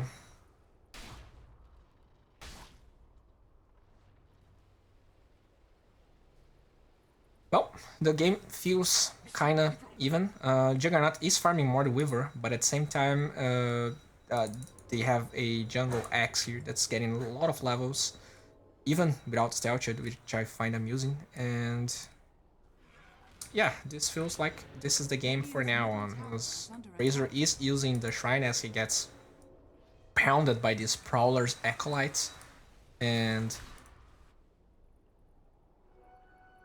considering tower damage, it's pretty much even, with the exception of mid. It feels like TA was able to right-click that tower a little bit more, and yeah, that's it. Not a lot of stuff going on, 0-0, pretty much 6 minutes into the game. We're probably going to see some action now with the smoke gank coming from the Dire team. Can they kill the Weaver? Fairly close level 6, doesn't have an... yeah, she's definitely dead. And I know you guys hate when I say that Weaver is a sheep. And they're gonna kill the Shadow Shaman as well, because, well, nice use of the Hex, but definitely not gonna be enough. What? This TP was definitely a bad idea, now he doesn't have one. Okay, so we see Razor going very aggressively here, but... oh, my traps are bugged or something. Solid animation. Slowed. Anyways, Weaver is here, wants to get level 6. They have a... okay, but the Sentry Ward is there, so... they don't have detection, they only have Mango's Ravage was committed, and they don't have a lot of mana in those heroes. Only if... okay, so they have Arcanes, and Tide can use the Mango on someone. They need mana. And they're gonna take this tower, there is no doubt about it. X still jungling, level 6 now, level 7 after the Bounty Rune. Going towards a Blink Dagger, let's see if he's gonna get a good timing and make use of this so that the Weaver losing the lane isn't so hard on his team. Okay. So they find Ogre, while X is jungling here. Oh, can they... he doesn't have call. Oh, they get the kill. Nice. Pretty... I mean, it was almost as the TP was ending. Nice kill for Radiant. They really needed a kill. So yeah, Weaver still on level 6. Not the best game for Weaver. But X is pretty close to his Blink Dagger. I'm actually really... I really want to watch this replay later because I never saw this working without Stealth Shield. And okay, good use of the Tranquils. Probably gonna send it back in a minute. Yeah, nice. And yeah, that's it. Another smoke gank coming from the Dire team. Can they find... Oh, X. Oh, he actually breaks the smoke. Okay, so Rubik is... Okay, so he has vision of X. And he spends call. Can Rubik get the kill? I feel like this is wishful thinking. Yeah, I don't feel like he can get this kill. Okay, but they find Shadow Shaman.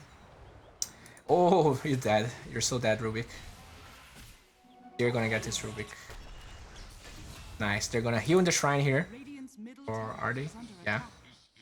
Nice. Nice use of the shrine. And this is it. He pretty much has Blink Dagger now. So 9 minutes Blink Dagger, even though Weaver didn't have the best game of his life. Let's see if he can make this work.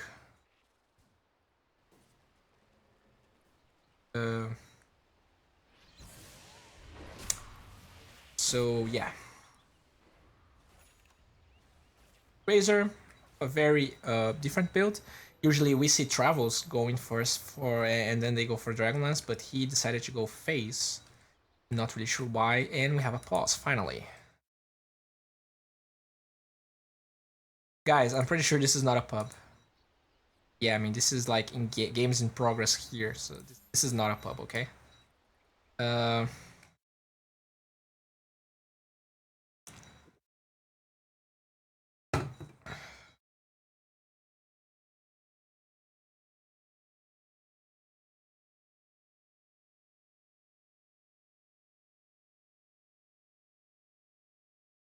So, well, we have a lot of people here. Hey guys, we actually have 4 people watching. I'm quite amused by 40 people watching my stream. This is cool. The game is paused, so if you guys want to ask me questions and stuff, I mean, this is a 5-minute delay. Okay, broadcast, so you're not... When you actually hear this, the game will be back. But anyways, the pals just ended, and we see we were farming towards a magic wand. He's suffering so much. I feel like a magic wand in this lane would be pretty good unless Tidehunter was not using Echo's Smash to farm, which sometimes Tides can do, especially if he has the upper hand in the lane. So maybe that's why he didn't went for it. If Tide saw that Weaver had the magic wand, he wouldn't be farming with it. So yeah. Tidehunter is just here, getting farm. He really doesn't care about anything. This is a 2k gold advantage for Dire. Can they kill this Juggernaut? They probably can. Yeah. They do so much damage with Corrosive Haze. This Juggernaut has 8 armor, but it's not nearly enough to deal with it. They have Ravage on Tidehunter, but he didn't came in time, and with this newly purchased Blink Dagger, can X kill someone else without Ravage being useful? So yeah, they placed a sentry here. They thought that maybe they were playing aggressive because they had vision. It's not the case. Razor farming. It's kind of behind in last hits against TA. I guess it's expected. TA farms Ancients and other creeps way faster than Razor does. So it's really going to... Razor just needs like his Dragonlance and maybe his Aquila, and then he can start taking fights, especially with this Blink Dagger. They commit the ult, Ravage gets spent, X is gonna fall, TA TP's in, nice ult from the Weaver, he's able to go back, Razor TP's in, the wards are here but they are not dealing a lot of damage. Can they burst this before Refraction? Oh, he's gonna have mana. And the wards are not enough, and the Razor is probably gonna fall. They stun the X, but it's not enough as well. He's gonna use Kraken Shell. Yeah, the Kraken Shell just popped, and this was a 2 for 3. and they don't take the tower, committing Shadow Shaman ult. So I feel like this is a dire favorite fight, even though Juggernaut died. So let's take a look at the fight recap. It's kind of even, but slightly dire favored, as I said, especially experience related. So, well, not the best use of Shadow Shaman wards. You usually want to take an objective after winning a fight without it, and they were forced to use it, and they didn't win the fight because Dire kind of forced them towards this side of the map, and the wards were kind of useless here, just hitting the tower, but they don't do a lot of damage alone. And yeah, this is it. I feel like this Weaver is going Dragonlance. He needs the tankiness to survive the aggression from Templar Assassin and Ravage. X is going towards a Blade Mail. So this is actually something pretty interesting. I was reading, I was actually watching a Merlini stream, and he was talking with IX Mike, I guess, and they were talking about how Vanguard and Blade Mail don't synergize that well because you reflect the damage for Blade Mail after the damage block, which means you're dealing less damage than you want. You usually don't care about taking damage if you can explode the enemy hero. So maybe this is why he's going Blade Mail before, without even having the Vanguard. He just wants to deal a lot of instances of damage on TA so that they can burst her. This is his job, probably. So they dive, they take the healing ward down, and that's probably it. They are not gonna push after this. 40 seconds on the healing ward. Are they going to engage? Oh, okay. He gets the Ogre, not the best target. Omni Slash gets committed. Great lift, stunning 3 heroes. Another ward committed, not in the best of places. Juggernaut survives. Ravage is not ready. It's gonna be ready in 7 seconds. Weaver doesn't have time to ult, and they are gonna be able to push with Ravage now. This is terrible. Oh boy. He's gonna commit Ravage, yeah. Great fight for the Dire team. So not only, the problem was the X initiation. When he only hits the Ogre, committing the wards right away is just not great. Yeah, you want to fight because Ravage is down, but you need to explode a key target like Juggernaut or TA, and they weren't able to do that. They only got the Ogre, so not the best initiation. I feel like part of this is this Observe ward that was here and probably saw X initiating. So they had a sentry here, they thought this was a good fight, but they didn't account for this ward. It's actually on top of the other ward they placed. Pretty sad fight for the Radiant team.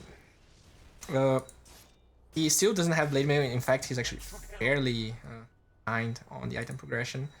Even though he wants to farm, they kind of want to create space because, Razor is not going to be farming as faster than Juggernaut or TA. And even Weaver doesn't farm that fast, so they have a huge problem in their hands, to be honest. And they're actually going Lincolns, and yeah, you can block Spellsteal and Fire Blast, but what about the tankiness? How can she survive the Ravage plus TA Meld Blink with the Desolator that's actually ready now? Yeah. Kinda sad. So Desolator is ready. Maybe they want to go for Roshan right now since they have so much control over the map. Razor still farming, doesn't have Akla, doesn't have Dragonlance. Weaver now has a Perseverance. Let's take a look at the net worth. It's actually 6k gold advantage in 15 minutes. This is pretty good for the Dire team. Experience-wise, this is 5k gold advantage, and even though the X got a good Blink Dagger timing, they just didn't found the best fights. This fight here was underwhelming, this fight here was underwhelming, and I feel like the only way they can get a good fight now is with Blade Mail, and they really need to start exploding a key target. Mainly TA, but maybe Juggernaut's okay. If they can kill him before he pops Healing Ward, that's actually great as well. But the problem is, Tidehunter will always be there to counter-initiate with Ravage, so yeah, maybe at least they trade Ravage for X, and then it's still better than the fights they were taking. Oh no, Weaver, no. She is forced to commit the ult, only to get away from the Dire team, and now they definitely can fight since this Weaver is so squishy. Okay, they commit Ravage on Slaughter, and they're gonna take this tower. while this is happening, I'm pretty sure X is gonna split push here because they really don't have any way to fight. This probably opens up Roshan for Dire now because they're gonna be able to walk down here and, I mean, Radiant. They're gonna need 34 seconds here. At least Slardar has a Blink Dagger. I guess he didn't comment on that. And this is one way they can approach fights better. But still, kind of hard because when you stun with Littering Crush, X is not the best follow-up because you want the enemy attacking you. So if you use Berserker's Call, as soon as the hero is stunned, you're not dealing any damage. So it's it's not the best combination in my opinion. They're gonna go for Roshan, they have Desolator, they have the Tide tanking everything. They're probably not gonna contest this. Which in my opinion is terrible, because I mean Razor didn't accomplish anything and he's only gonna fall down. He didn't went for the greediest items and he's still not winning fights with this hero. I mean he has 68 less hits in 17 minutes. This is not good.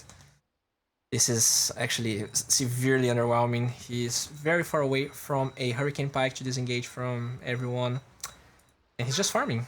While the most... Yeah, I guess that was the problem. The Tide and Weaver matchup is Tide favored, in my opinion. Especially if they are 1 versus 1. I mean, it's not like Weaver can't farm, but Tide is gonna farm so much that it ends up being Tide favored because usually a Tide shouldn't be able to farm so much, understand? At the same time, mid, TA versus Razor is not bad by any... is not terrible for any of those sides, but it's a little bit TA favored. And this offlane wasn't good enough. I mean, they have Blink Dagger, but where's their follow-up? Razor is not the best synergistic hero with Corrosive Haze, in my opinion. And they are looking for a Slardar here. Okay, so they're looking for X. They placed a... Oh, they have vision of him. Oh my god, they actually blink at the same time. So Healing Ward gets committed. Can they attack that Healing Ward? It's not being attacked. They get a Ravage on pretty much everyone. Weaver is only TPing now. This is terrible. Yeah. I feel like this is game, boys. They commit the Healing Ward here. I mean, they commit buyback on Shadow Shaman. He has the ult. Can he make any difference? He doesn't have range for any of his skills. And they're probably just gonna disengage. They still have Aegis, right? Yep. They can even go back. They can go back and like explode this Shadow Shaman. Okay, so Shadow Shaman was fast enough. They use Hex. He commits the ult, but even great Littering Crush coming from Slardar. He gets everyone. They steal the wards. Razor is very much dead. Okay, so he survives, and we have a ward versus ward brawl here. X uses Blade Mail, completely underwhelming, doesn't have enough damage. He is spinning, but it's not enough. Weaver already committed ult. Shadow Shaman doesn't have mana, doesn't have anything. I guess this is game. Razor now is forced to buy back. They have so much sustain with this healing ward, and do they have an urn? I guess... No, they don't even have an urn, so Slardar's gonna die. Razor, very low on HP, can't leech enough damage because TA is so farmed. And I guess this was a good change up from TA, going Desolator instead of Blink Dagger, because if he goes Blink, maybe Razor can leech enough damage that he can turn the fight on TA, but that was never possible here because he went Desolator first. And yeah, I feel like this is game. They have a tier 2 here, so it's gonna take a little while, but it's not gonna be enough.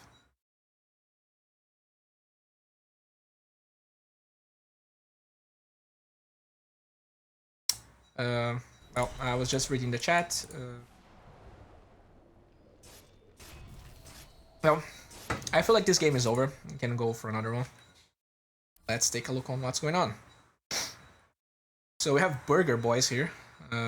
Let's take a look on the Burger Boys. That's probably not Team Liquid, but you know. Okay. So we have a Miracle, apparently. A Danny, Sansa Stark. Okay. Silencer. So we have a core Wraith King against a tri-lane of Rubik, Silencer, and Slardar versus Disruptor, Warlock, and Wraith King. He's actually level 1. He has nothing. He's struggling here.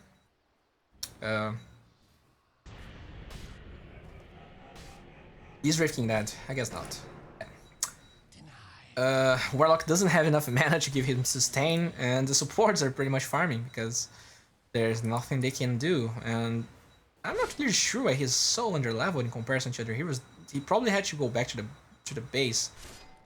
He finally has a Vampiric Aura, but still, doesn't feel like it's good enough. They have so much mana on the other side, they can keep spamming spells on him. Yeah, I mean, Wraith King, he has to let's hit under the tower, pretty bad overall, and we have a Naga Siren coming from the Burger Company. Okay. Warlock went on. Wraith King really doesn't want to engage since he's so low on HP. He's starting to bring infused raindrops and tangles, he really needs it. Maybe one of the supports could give him a tangle in my opinion.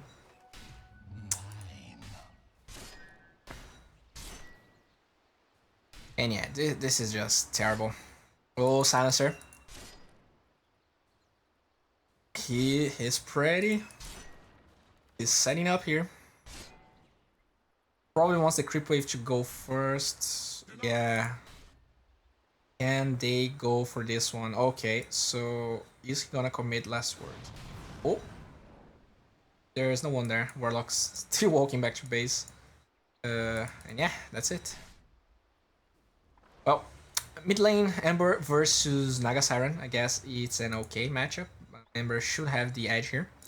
And here we have Magnus versus the Lone Druid. So yeah, one thing we need to understand is that they have a Magnus. So this Wraith King, he's sad now. He doesn't have shit. But he's gonna have Empower. He's gonna crit like crazy. He's gonna farm because he deals twice the amount of crit on creeps. Yeah, he's gonna be happy if they don't lose like ridiculously hard. And I mean, if they lose ridiculously hard against a Naga, it's the game is lost anyways. So let's see how they're gonna handle this. It appears they made this work.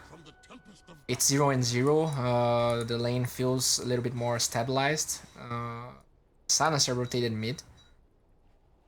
And yeah, Magnus is actually level 5. He's having a great lane against that Lone Druid. Oh. But it's okay.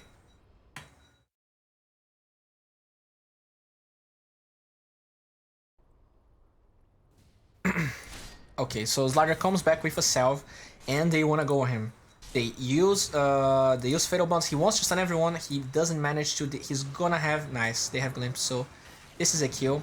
I don't even feel like he needed to commit Wraith Fire Blast, but they get a first blood on the Wraith King, which is great. He was having a terrible game, and now he has money for treads if he wants to. He can go Midas as well, especially because they have a Naga Siren.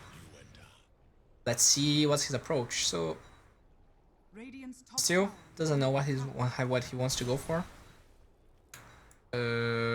So Ember is getting dove here. She doesn't have mana for another Riptide. He commits the salve and they give up. Wraith King still here. Magnus has pretty much level 6. Can he get a kill on this guy? Pretty sure he can't. Okay, so Ember is coming back from place and he's going Midas, as I said. Yeah, I feel like this is the best item here. He had such a tough laning phase, and he knows that the Dire team, with the exception, I mean, even Lone Druid is not a hero that gets ready so fast, so he probably can afford to go Midas, and it's probably advisable, since it's gonna be hard to farm with Naga, just destroying every lane.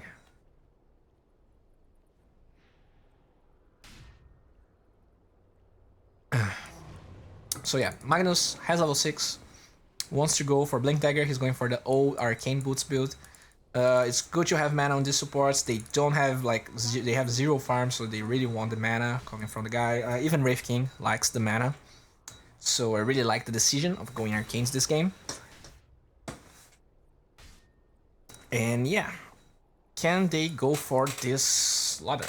He has 9 Magic Stick charges, so it's not an easy kill by any means. We have, I mean, nothing actually going on here. Naga Siren skipped the ult, so if they dive her, she doesn't have it. Oh, okay, so nice, he baits a TP. And very weird to be honest, because they can click on Ember and they know he has a regen, so he wants to just do plays like that. He finally commits the regen. Dire pops a ward here, but he regens all his mana. Less hit-wise, Wraith King is getting back into the game. He's pretty much tied to the Ember Spirit and Naga. But Lone Druid is having the best trade. Overall, Magnus has more farm than the other offlane, and he didn't die, so he is happy. And he's going to have a faster Blink Dagger if things keep going to their plan. We see smoke coming from the Radiant team. Naga doesn't have Song of the Siren yet, so this is an opportunity, but they don't have any ultimates. So it's all about the explosive damage from the Ember Spirit. They actually want to go for the Lone Druid, which is an easier Q, I guess. Naga Siren can purge I'm pretty sure she can purge Fatal Bonds and she can purge Glimpse, so... Oh, okay. Glimpse is on level 2, this is not easy. And the smoke is ending, actually. Oh no. This is not gonna be enough. This was... Okay, what? Oh, they glimpse him. Even with level 2, it was enough. And they get a kill. Nice. I didn't thought it was enough, but it was. While all of this is happening, we have pretty much Midas ready. He's gonna be able to use in this range creep, and he's very happy now.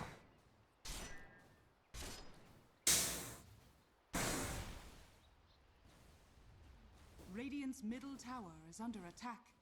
What seemed like the worst laning phase in the world is now he pretty much top of the net worth. With this Midas, he is going to be able to ramp his farm up, and I'm not really sure what items he's going to go for. We have like thousands of new builds. Echo Saber, the old Blade Mail and Radiance build. I guess you can even go for like Blink and something to initiate on the Lone Druid and even Naga. They go on Warlock and he's probably dead. Can he use Skewer? Yeah, he wasn't able to. Slaughter, still not level 6, pretty sad because Magnus is almost level 8. So in that regard, I can say that the Radiant team won the offlane. Is this really liquid? What? It's not liquid. I have no idea what's going on here, but whatever. So in the end, let's take a look here. Naga still wants to go Ekla before starting Radiance, so this is not going to be a fast Radiance by any means. He's going for a lot of little items, maybe because he knows that Wraith King went Midas and he's not going to be like playing so aggressively right now. But we don't know what's gonna go for. He's probably gonna go Treads first, and then we'll have a better idea on his plans. Okay, so he commits the stun. Yeah, he can't do anything. And he's gonna go for Treads,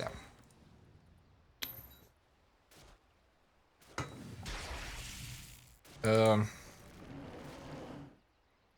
Warlock, pretty close to level 6. Disruptor very far away from level 6. And yeah, this seems to be like the story of this game. The supports have 0 experience. And they kind of rotated the entire map, didn't manage to find a lot of engagements. And I feel like whoever support gets level 6 first is gonna create a lot of impact. I mean, Larder only gets his levels, his corrosive haze now, it feels like. Actually. So they are smoked here, but do they have the burst power to... Okay, so Disruptor was well positioned. He spots everything. They don't have enough range. And can he glimpse someone back? He probably can. This dude is dead. Amber comes here and they're gonna get Silencer. Great engagement. While all of this was happening, I feel like, yeah, he took the tier 1 right now. And now Disruptor goes here because he wants level 6. It's 11 minutes into the game. Pretty sure they already used the... Yeah, they probably used the Tome on Warlock. He has Chaotic Offering ready now, and they can go for a better fight.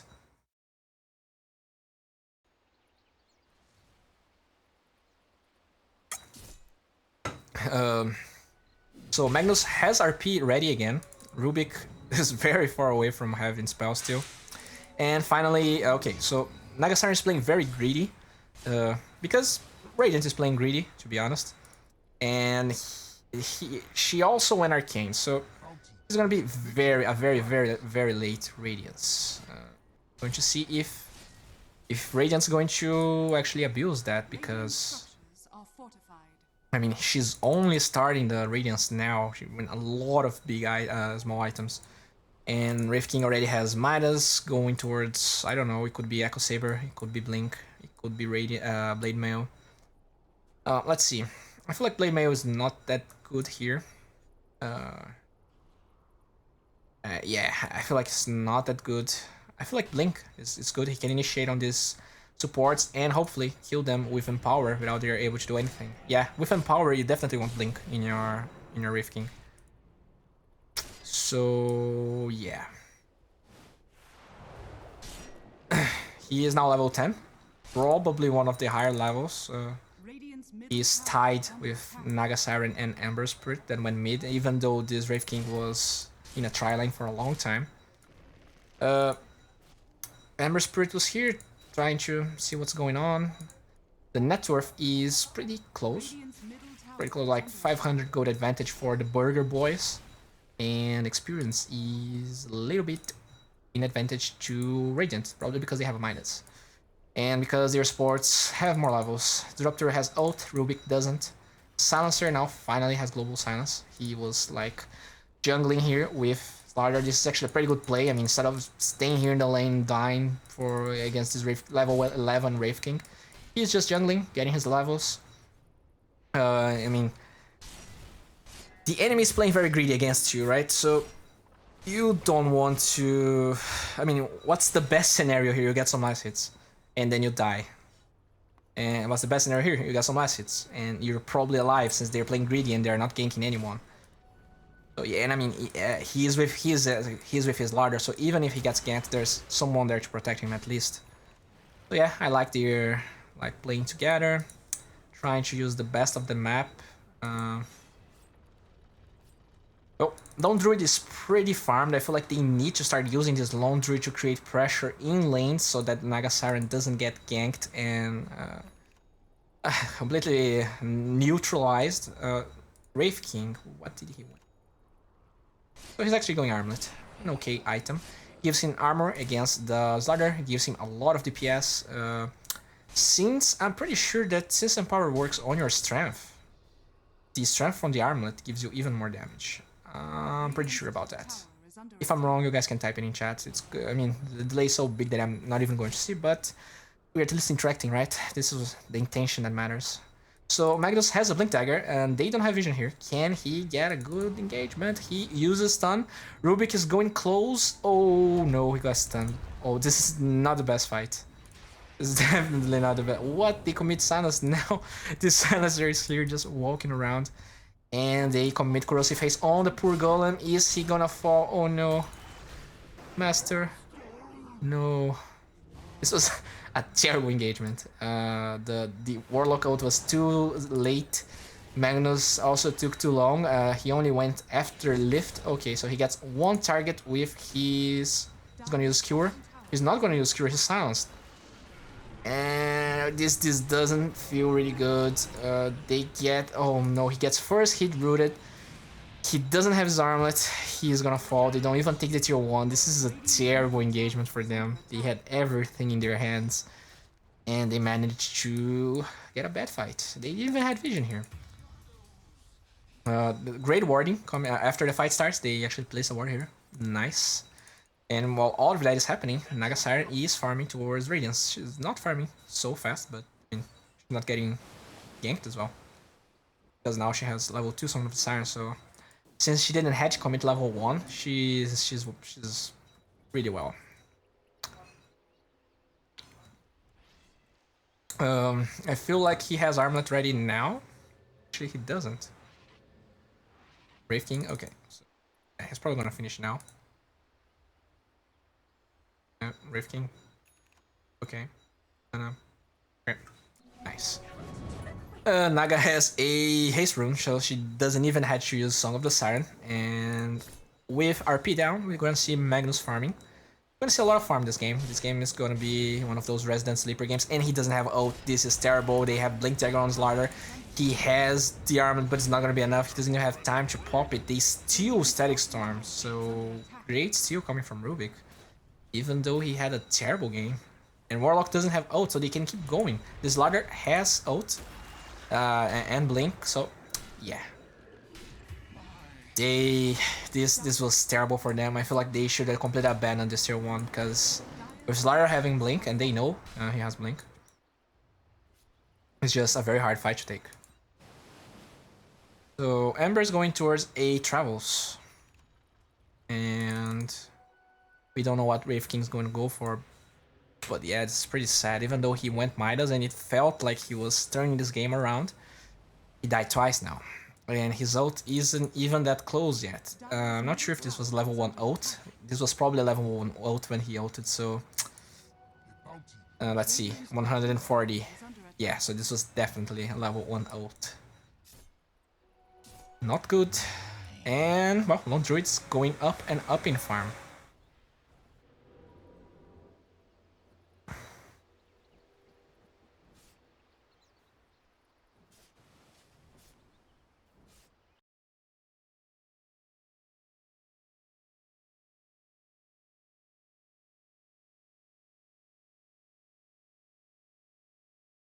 Oh well,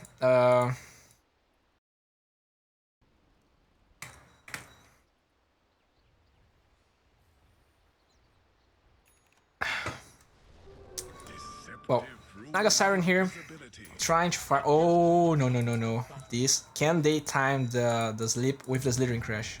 they have Static Storm stolen again. Oh no! Oh, he's gonna run away. The Global Silence was too late. He has a lot of tankiness because he's level 13. What? How did he survive this? Do they have Glimpse? Yeah, they have Glimpse, but it was kinda not the best Glimpse, so... I mean, they did commit Naga Siren, Naga Song for this, and now maybe they can at least take this tier 1. They have RP, they have Static Storm, and they have Golem. But, yeah, they don't feel... He definitely wants to go Blink now. With Empower being maxed, I feel like. Yeah, it's level 4. He can blink in, explode someone. So even though Echo Saber gives him a lot of DPS, it doesn't matter that he has a DPS if he can't lock on targets. I feel like Wraith King is also a poor man's PA in the sense that you can just explode the bear and the Lone Druid with, since you have crits, and in this case they even have Empower to help on that regard. Does he have Link? Okay, so he doesn't have yet. Can they go for Roshan? I feel like they can, but it's probably risky. He's pretty close to being able to sell the Stout Shield and buy the Blink. Yeah, he has Blink now. He's gonna buy it. Okay, so Lone Druid really knows there's something going on here. And he completely backs off. Silencer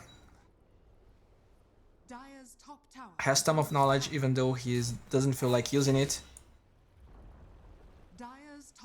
There's like this old grandpa coughing really hard here. And... well... the fuck. And Naga Siren is pretty close to Radiance, so yeah. Let's see what's going on. Well, one thing that I didn't really account for is that, I mean, they have Amber, even though magic damage Amber is the norm right now, they still have a way of dealing with these solutions in the late game, right? Because they have Amber Spirit with Empower, he can transition to something like, even a Blowthorn, or even just Daedalus, I don't know. Oh no. Oh my god, I knew it was gonna be first hit route. Dude. Congratulations, Mr. Hiru. So yeah, she has the recipe ready. It's a 22-minute Radiance, not great, but it's not like Radiant is doing that well either. And even though they have 3 heroes in the top 5 of the net worth, they are all behind the 2 cores from Burger Boys. Radiant's bottom tower is under attack.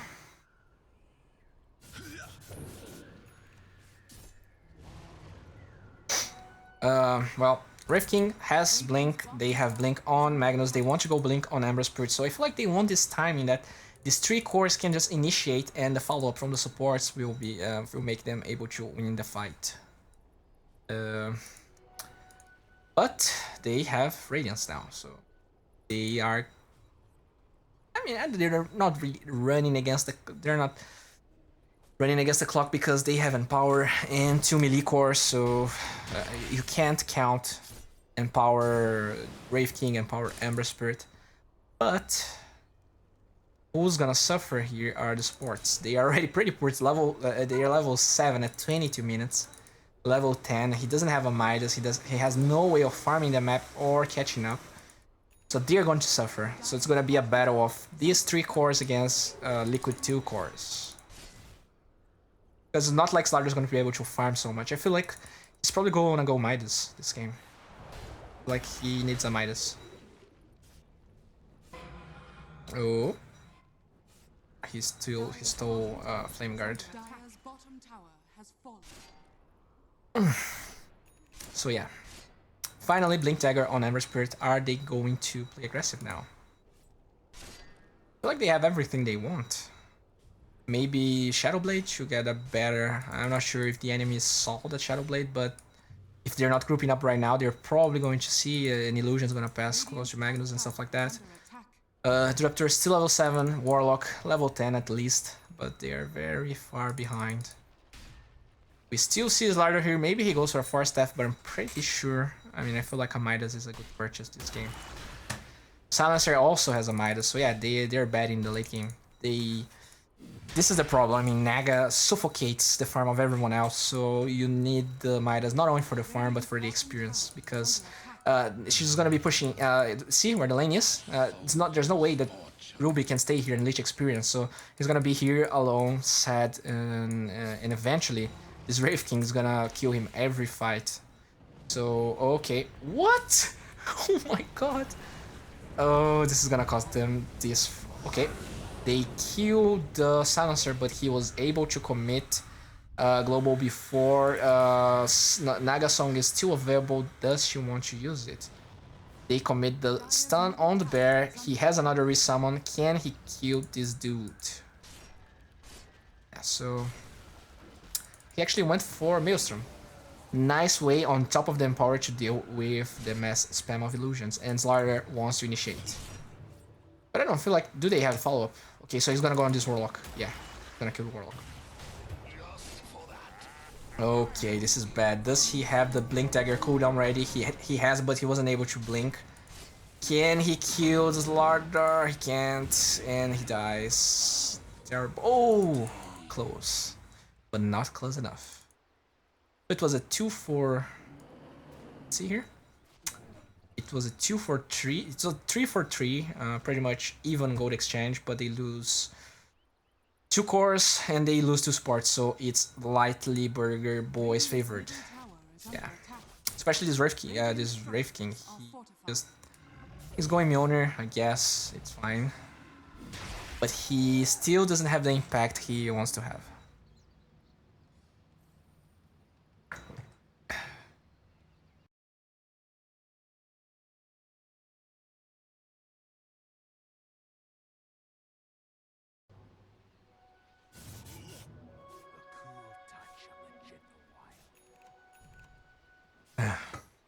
Okay, so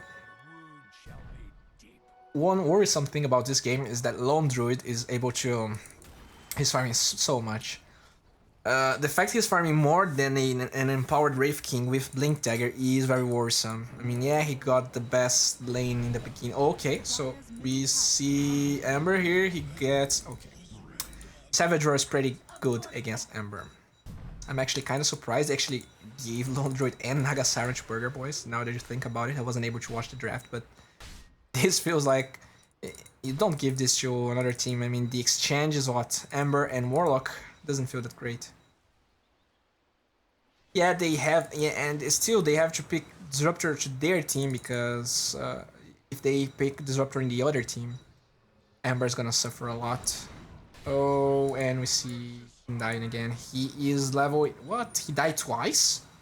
Or is this the cooldown? Yeah, maybe this was on cooldown after the last fight and got level 18 now. Pretty sad, because if he had a cooldown, maybe he could blink away or his team could follow up. Yeah.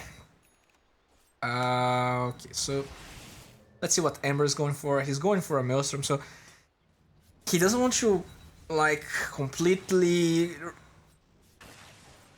ignore the magic damage build from this point, but he still wants to make use of the empower, so I'm not so sure Bottom tower is under if it's attack. gonna be enough.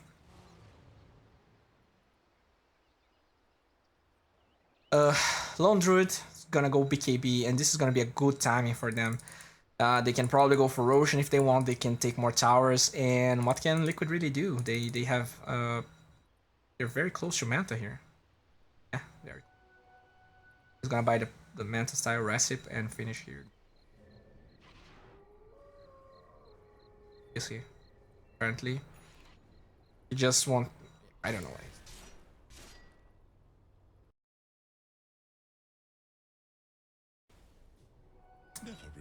Okay, so Naga Siren still farming. Resident Sleeper, we have a close to 10k gold advantage for Burger Boys, which is expected. We have a pretty close to 10k experience advantage as well. So yeah, they went Midas on Warlock, which is expected. They need to give ways for these supports to shine later on. Disruptor is not gonna have the same fate. He needs to farm a 4-staff to deal with things like Entangle and things like Snare. Slaughter he actually went for the 4-staff because Sansa already has one Midas and Rubik is going Scepter. He can purge Searing Chains, he can dodge the Wraith King stun, he can, I guess, live under Static Storm, stuff like that.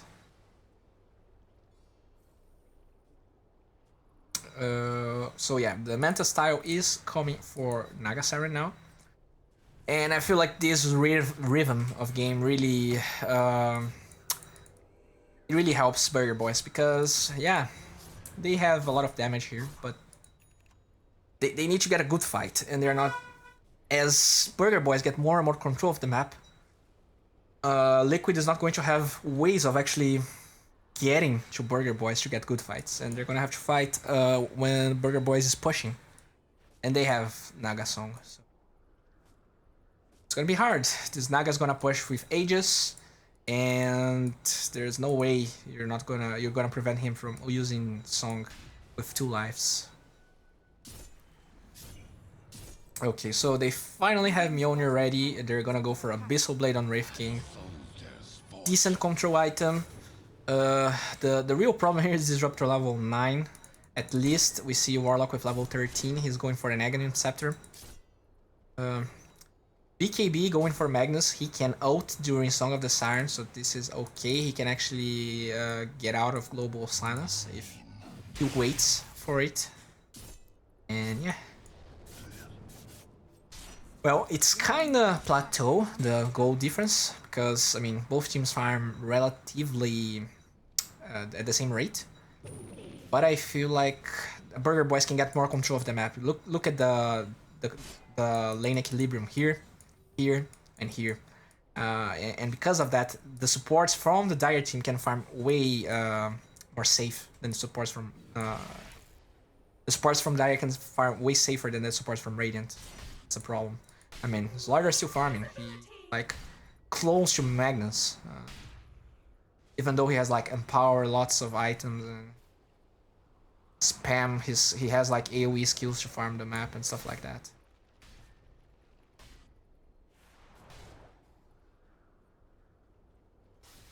Oh my god, what a Resident Sleeper game. Okay, so people went here for the crispy plays, not for Monster energy drinks. Dude, this...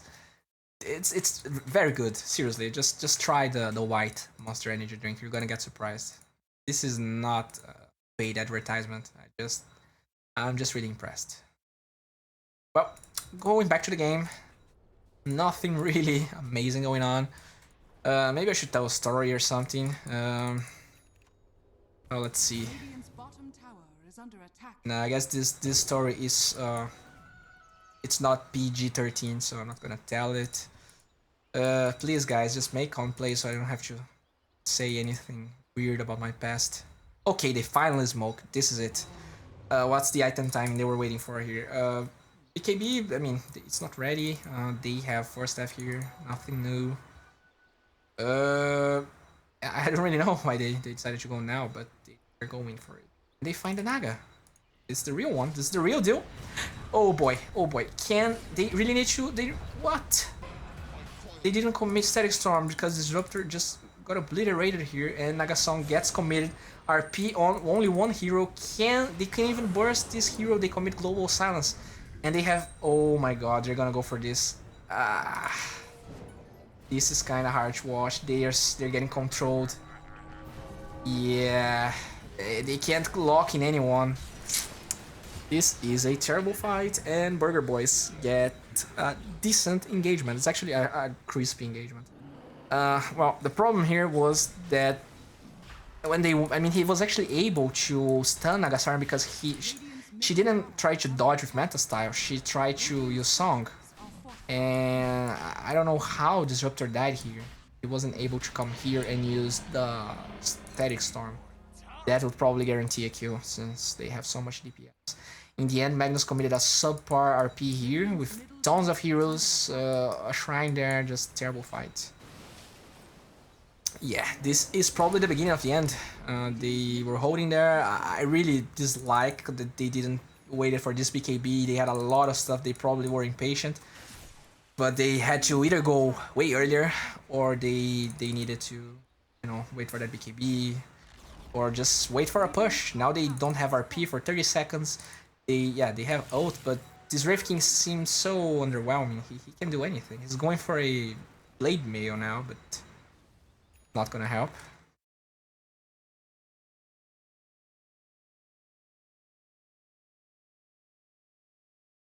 Okay, so apparently Marlene started streaming their games. Feel like I'm dying right now, to be serious. I'm like really tired. I don't know if it's because I only drank Energy Monster. I only drank. Oh my God, I have like brain lag right now.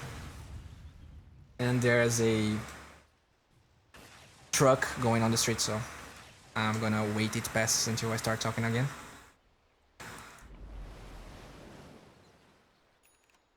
Okay, so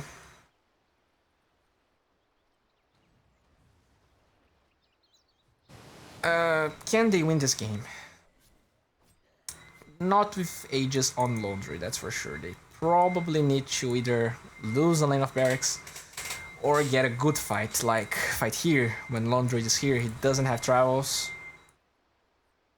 But even then, it feels very hard. They have BKB on Magnus now, but still doesn't feel like it's good enough.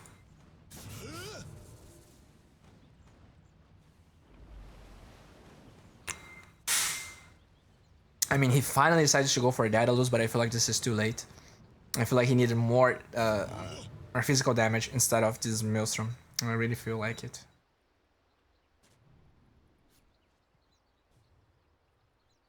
I mean, the synergy is just not there. The Maelstrom, I mean, it's not that the synergy doesn't work. He has Veil, he has the talent of more magic damage, but Empower synergizes way more with Daedalus, and he's not gonna have enough time to finish the item. He's actually going MKB because of... Did she went Butterfly? No, it's only because of Radiance. And I guess he can cancel TPs with Slide of Fist. Okay. I mean, it is one of the items that gives more damage after Daedalus.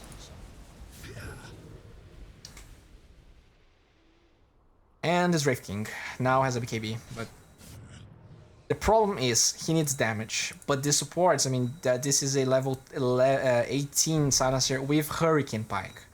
So he's not gonna have enough disable time unless Magnus hits an RP on him. This Rubik has a new scepter. Okay. What? He gets rooted. Oh my god, no. Okay, so they resummon the bear and he's gonna fall with no... I mean, this is terrible. I mean, they can't do anything. In a way, they want to do this, to like bait some spells and stuff, but then they like commit their ultimate. Fortunately, it's only 30 seconds cooldown, but I'm pretty sure Burger Boys will try to force this in the meantime. Yeah, they're probably gonna force this.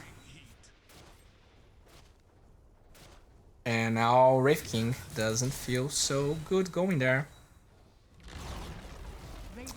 Okay, so the bear is gonna end, and they actually take the Aegis because they killed the bear because of Fatal Bonds. Pretty cool. Okay, only get Rubik again. At this time, they at least kill him, but all the skills are so wasted. They spent 3 huge cooldowns to kill a Rubik, and they spent the Rubik Abyss as well. Yeah, they took the Aegis, but this doesn't give any gold, and the net worth difference keeps increasing, is now on 20k gold advantage towards Burger Boys, and 20k experience advantage, so yeah. They're gonna lose their shrines. There's gonna be a Roshan, not fairly soon, because this is a Naga Siren game after all. And yeah, this is kinda...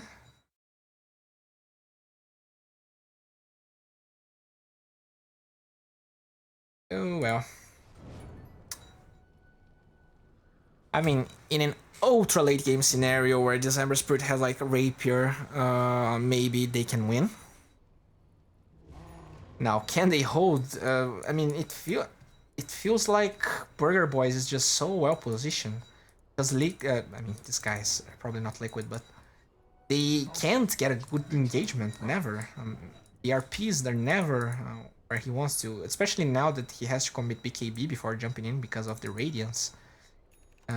It's very hard for him. It's not like it's his fault, especially after the Radiance. In this fight, I feel like he misplayed a little bit, but after Radiance is ready, having to commit BKB only to go in, and then if Silencer is smart, he can use Global Silence before the cast point of Reverse Polarity, so very hard for him. He's going for MKB as well, so he can deal with the mischance from the illusions. It will give him a ton of DPS. So yeah, as the game goes on, maybe they can scale. It's all a question of how much can the Burger Boys push. They weren't so successful here, so I have to see.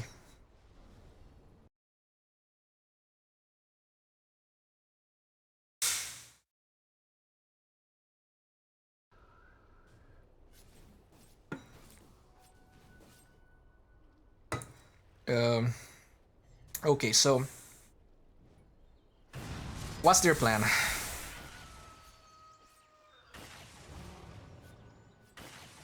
Well, some weird truck is passing on my street again, so this is why.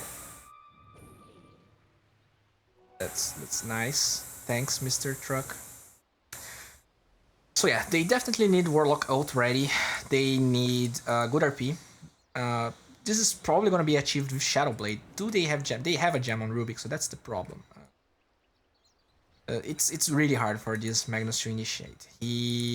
What they really need to rely on is Ember Spirit being able to cleave waves so well that there's no push coming from Burger Boys.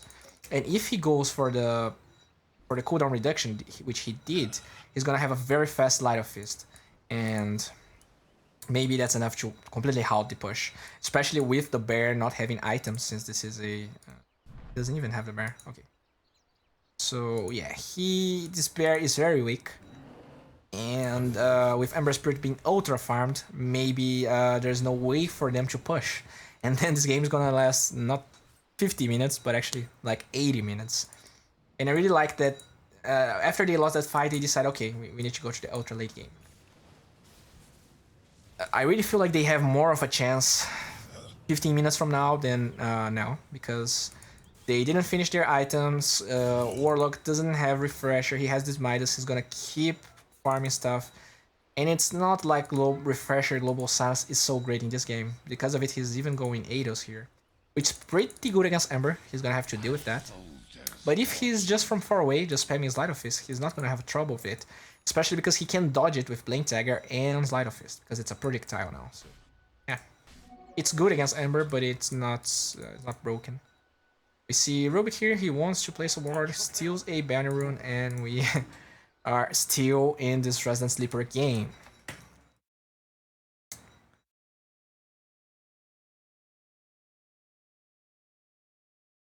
Okay, so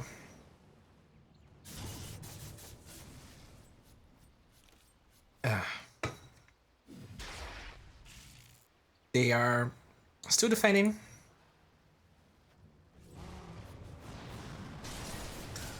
They destroy these Naga Siren illusions. Roshan is taking a long ass time to respawn, and let's take a look at the net worth. It's still kind of temper off in 20k gold advantage, which is terrible for Radiant. But I mean, they do have Amber, Magnus, and Wraith King, so these heroes, it's not like this is like every game. This is like an inflated net worth difference between the heroes. Naga Siren finally has Octarine Core, and now the spam of illusions. Oh no, you see that? He probably. Oh no. Is he dead? He's dead. Okay, so he kills the bear. He wants to commit BKB, and he's not gonna commit BKB, so he's dead. I don't know about this. I feel like if he committed BKB right away and TP, the problem is the root. It goes through BKB, so that's the problem. And he has buyback, but at least he didn't commit BKB because maybe he thought he was dead. Ember has MKB now. He deals a significant amount of damage, but he has no crit. And this is the problem. The crit that really amplifies the damage that comes from Ember. This is not enough. This is clearly not enough. Radiant structures are Yeah, they're gonna have to buy back on this Wraith King, and this is not enough damage. Oh, okay, so they take the range barracks. Golan gets committed. I feel like he's not getting the right angles. He should probably try to take another direction, because Lone Tree attacks from so far away, and he has Hurricane Pike, which means he always has the upper hand. I mean, they only lost range barracks, but they committed another buyback. The net worth difference keeps increasing. It's now pretty close to 30k. Wraith King is gonna have way less farm now because of the buyback gold penalty. I don't like this. Yeah, he can hit the illusions, but oh, maybe because this is magic damage. Is this magic damage? I'm not really sure. Well, if you guys okay, so they take Roshan. Obviously, they have a ladder and they won the fight. If someone in chat can tell me if the proc from Monkey King bar is magic, I would really appreciate it. I feel like this should be physical, right? I'm pretty sure you deal damage through BKB with this, but maybe if this is magical, maybe this is why he went for it. It's like it's 160 damage proc, right? So it's more than Maelstrom. Maybe this is why he went for it.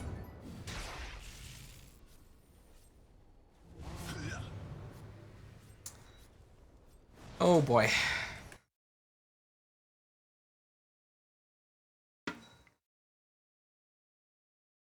Well, it's fake liquid, but they are playing very well. I mean, these Burger Boys, these guys from Burger Boys, they're legit, right? Oh no, Narp. Static Storm gets committed. They get a lot of heroes, but I mean, they really initiate with everyone. Rubik still only Wraith King Fire Blast. They take the Aegis away. Wraith King is still respawning. Can they kill anyone? Ember Spirit is getting went on. They're gonna have to buy back on Disruptor. Where's Wraith King? He is here. He's like bashing this ladder. Magnus falls. They buy back on everyone.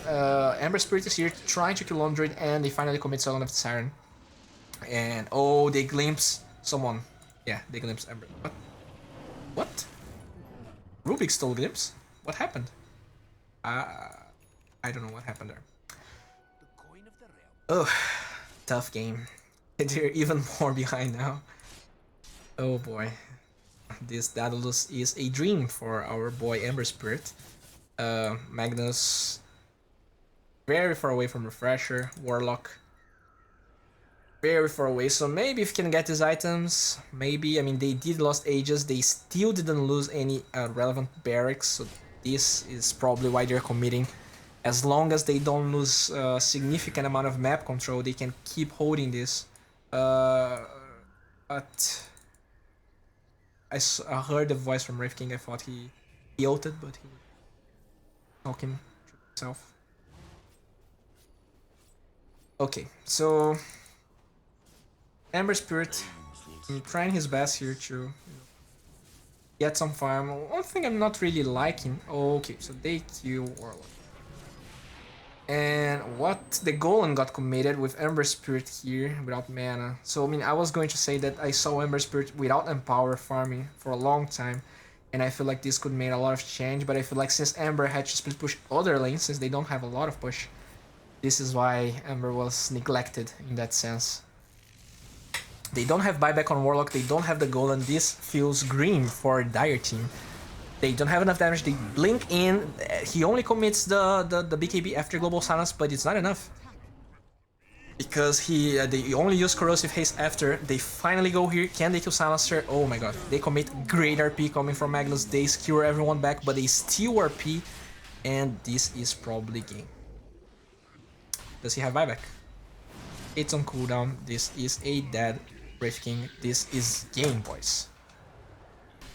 Well, so I really feel like I need like 15 minutes to eat something and I will come back. So I'm gonna halt the stream. I'm gonna play some potato pictures in the stream. You can keep farming your coins and I'll be back.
Hey guys, I'm back.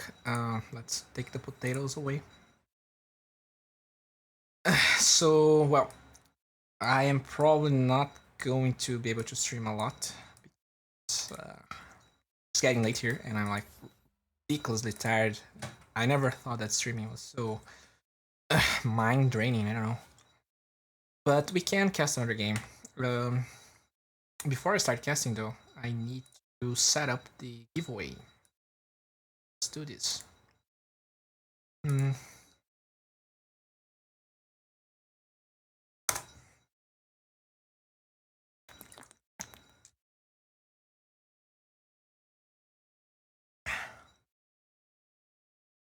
Uh, okay, so giveaways here. A raffle. Points raffle. Uh, okay, so it's gonna be like this. Hmm.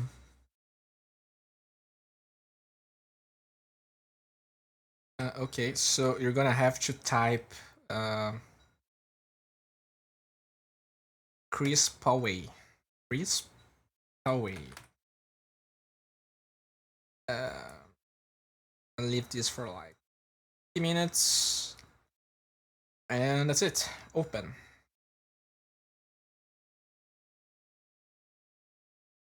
Nice. So let's start casting, huh? See how many people are watching this game. Okay, so it feels like a lot of people. Maybe this game. Oh, this guy's actually kind of what? These are two Brazilian teams. I feel like.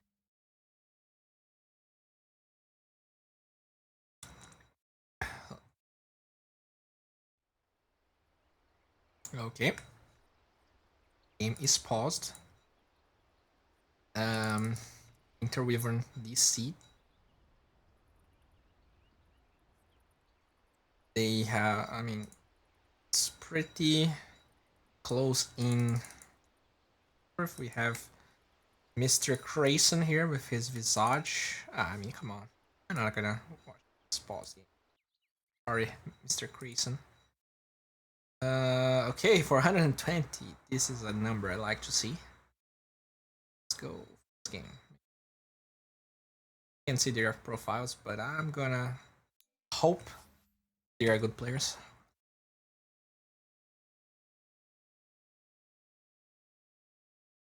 Okay. Okay, so we have every barracks up, but not for the Radiant team. They lost the mid lane of barracks. They lost all their other towers, and but at least they got the ages on OD. OD died a lot. Terrorblade is very farmed.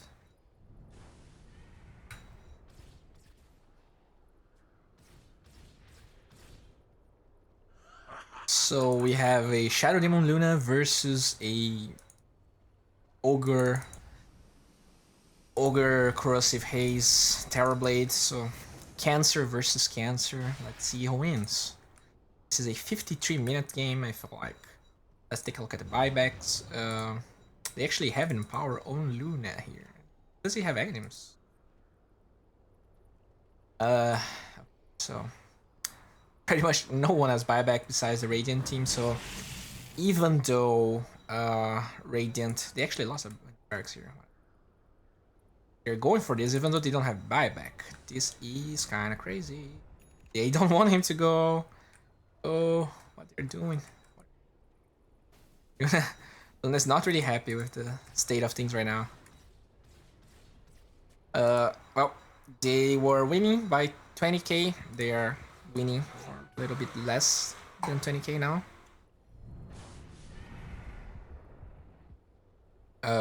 Chen, there's no Chen when I'm talking about. Chen was in the other game. We have a Aghanim Scepter here. We have a very farm Slaughter with a Solar Crest, Black King Bar, probably going for a South Grass. Ogre has First Death, Glimmer Cape, and Scepter. It's not an item we see often. this Terrorblade, which is ridiculously farmed. OD doesn't have Blink Dagger, but has Aegis going towards the side of eyes, I imagine, and a Hurricane Pike and BKB. Tide Hunter has Refresher, Magnus has Refresher, so it feels like they have everything they need to game. They don't really feel like waiting the Aegis though, so they just want to pressure the enemy team here. Nice dodge from the Illuminate, really like this. And they start pounding at the barracks. Okay, so, I mean, they're trying the best. They're gonna make more illusions. Shadow Demon's gonna have another disruption. Okay, so he actually... I don't like this, I feel like he... Wow. Well, the fact he has Agnum is actually pretty good because he can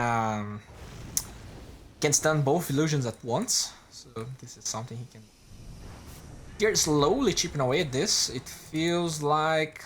the problem is their cooldowns. This Manta is not gonna last a long time, but they don't have any reliable initiation. I mean, this Larder doesn't have buyback, so he doesn't want to blink in when Shadow Demon uses Disruption. So Terrorblade just sending illusions here, trying to push the other lanes. We see Kato actually pretty far forward here. This was a pretty obvious ward, but they don't seem to have. Okay, it's on Shadow Demon's inventory. He's just very slow. We see a illusion with a Lotus Orb, kind of. I don't know why Shadow Demon didn't use this. It's pretty obvious.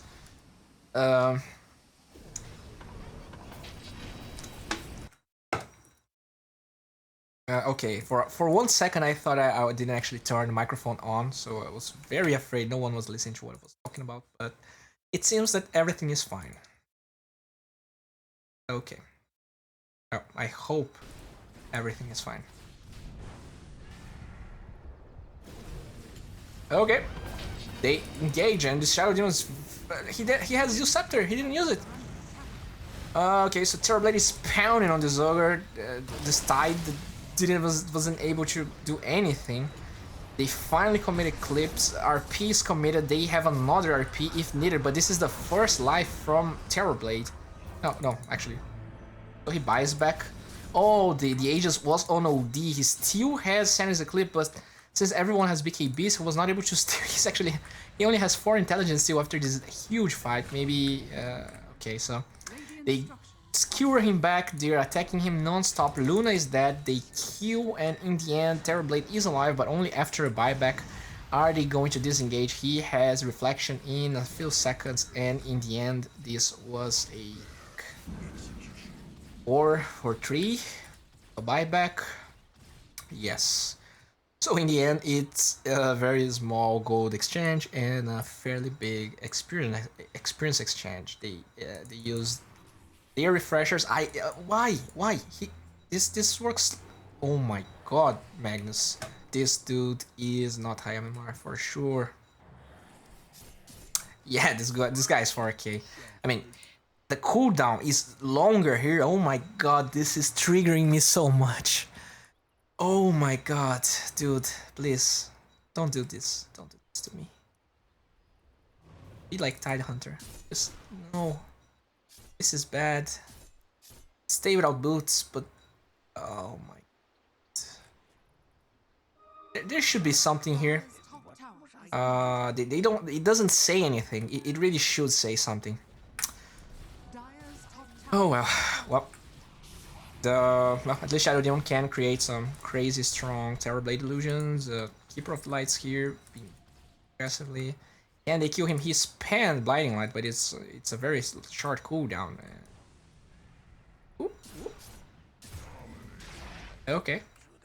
I mean, nice, you got a kill, but maybe you should, you know. So yeah, we have Luna here. And their net worth advantage is slowly being chipped away, even though it's kind of plateau right now. Luna should definitely go for a Hurricane Pike here. I don't know about this. So we have another pals. That's cool.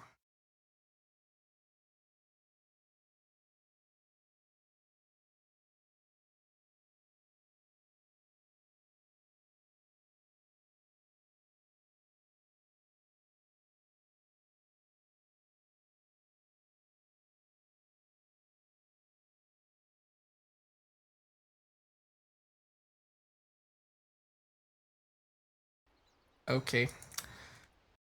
Should we go for another game? I mean, these guys, this guy. Sorry, but they are not the best team that's playing right now. I don't even know why they have so many people watching. Maybe there's someone popular here. Yeah, so that's the game. This game has 5 people watching. This game has 300. So these are the famous guys. Yeah, it's probably like that. Oh, it's one. Yeah, this is a stomp, which was expected. Who are these guys? Mongols. I mean, this name is not strange. Okay, so we have the Pichau team played against Team Horda. These guys are kind of famous, but yeah. We have Hive Mind Gaming here playing against. Oh, the Vaggies. Okay, let's watch this. Yeah, this is definitely a good.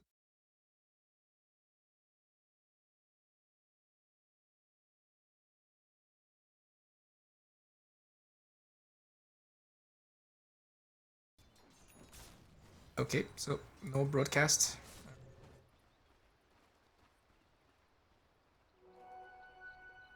So we have a very interesting team here. Phoenix. We have Merlini Nagasaren and a CCNC Ember Spirit with a support. Is this offlane Phoenix? This is support Phoenix. Okay.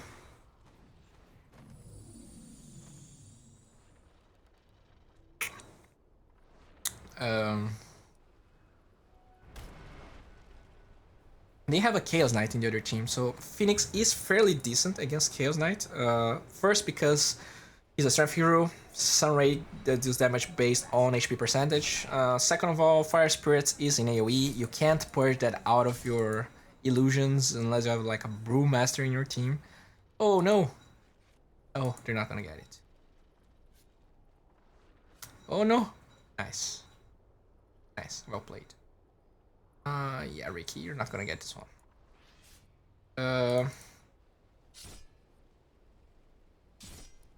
Ember Spirit going for drums. Pretty interesting build. Maybe he doesn't want to get stuck in Pit of Malice the entire game. Atrophiora is actually another. I mean, I feel like they really got decent heroes against this Chaos Knight because not only he's reducing pretty much.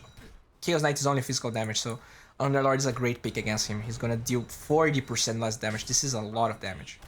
On top of that, you have Pit of Malice to kite illusions. You have a lot of AoE damage on him, and you have Phoenix. So I'm very confident. Red draft.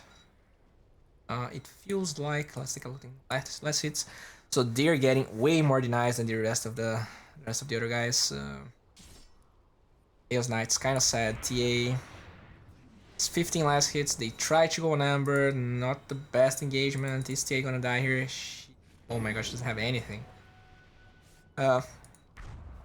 She has a Fairy Fire. It's not. She doesn't even pop the Fairy Fire, and maybe Ricky is going to die. Oh no, Ricky, no.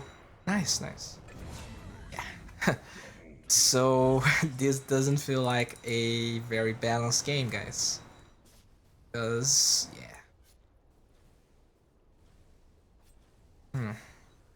Dire's middle tower is under attack. I'm not really sure about the. I'm not really sure about the Omni Knight pick as well, because what does Omni Knight accomplish here? Yeah, you can kind of drag an enemy hero with Reality Rift and then heal Chaos Knight to give you more damage, but maybe that's what they want. Maybe with these drums, they just want to fight really early against the Naga. I mean, maybe if they do that, even if they fail miserably, at least they have a decent plan. Because yeah, they kind of want to abuse the power spikes that their heroes have. Because to be honest, I mean, and they even have Blinding Light to completely destroy this Chaos Knight. I really want to see this draft because Chaos Knight is not a hero you should pick early, and it feels like they have all the counters. I mean, these heroes, they're not that common. I mean, I guess he plays a little bit of Phoenix, but Auto is pretty popular. Maybe I'm just digressing here. Can they kill this Ember? I mean, he doesn't have. Oh no, and he doesn't have a level 6. This is kind of sad, actually. So yeah, Merlin just farming his way to victory, while Ember Spirit pretty much Dire's wins the middle game by tower himself. is under attack. He's like level 10 at 7 minutes. Kinda crazy. They go on him. Yeah, it's not gonna work, dude. This is not gonna work. Yeah, I mean, you have drums without treads, and nope. Let's just take a look here. How much of a difference we're talking about.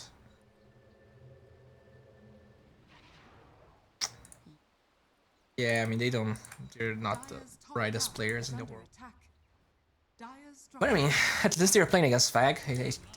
It's probably a fun experience to be so humiliated like that. You're into BDSM and stuff like that.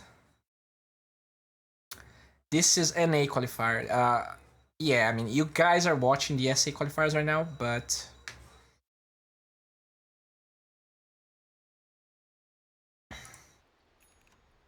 Dire's top tower is under attack.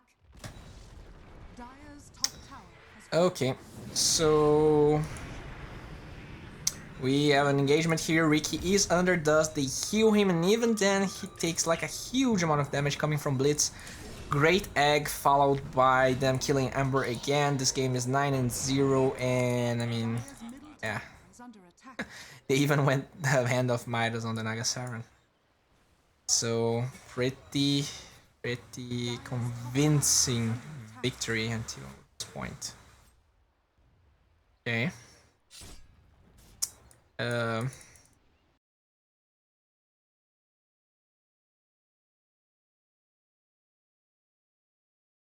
So yeah, Dire's top tower is under attack.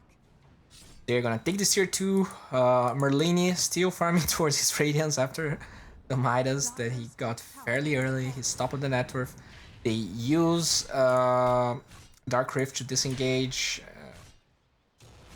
Yeah, I mean, they kind of had the right idea. I mean, he knows he needs to fight early, but he went on an Underlord by himself that has like Stealth Shield, 2 levels of Atrophy Aura. He doesn't have Treads. He doesn't even have a point in crit, so he's not gonna get a kill. This guy has a lot of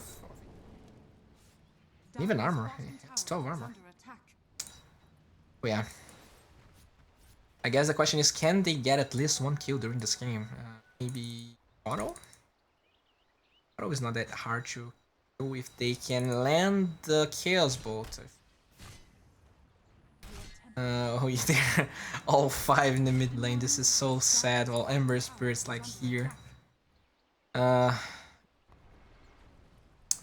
So they find a guy. They Dire's top tower for war is under here. attack. Let's see if Ember's gonna dodge Chaos Bolt with Slide of Fist. Let's see if he's good. Dire's middle tower is under attack. Okay, so they take the mid Dire's middle tier tower 1. has fallen. And they're gonna keep pushing while our boy Merlini farms.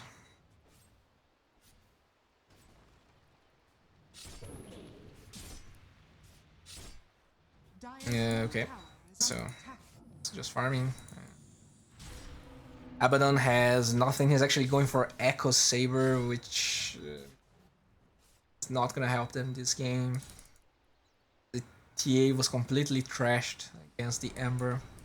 Dire's middle tower is under Ricky finally has level 6, Dire's middle tower which I guess is something maybe if Ricky is here with Chaos Knight. Dire's bottom tower is under attack. Can Ember Spirit kill him? If he can purge the oh, okay. Oh, this is not a good idea. You shouldn't be going on him. You're not gonna get the skill, bro. You're not gonna. You should just. He got a 4 seconds, then he should have just run, and then try to get a better fight later. But they're not gonna get a better fight. Dire's bottom tower is under So they use shields. They try to use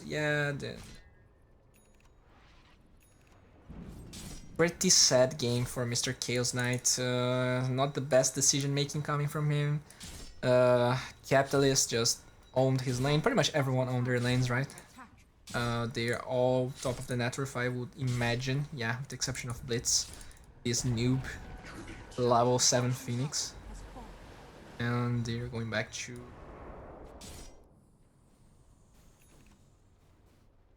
Merlin is gonna have his Radiance fairly soon. I'm not even sure why he didn't bought it here. Okay, so he burst the shield and...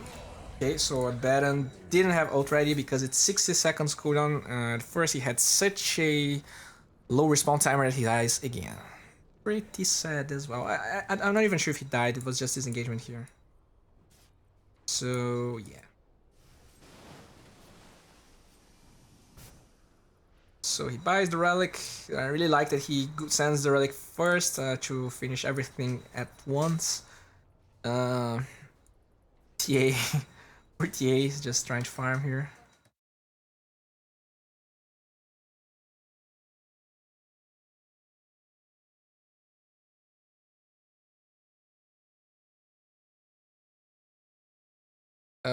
By the way, guys,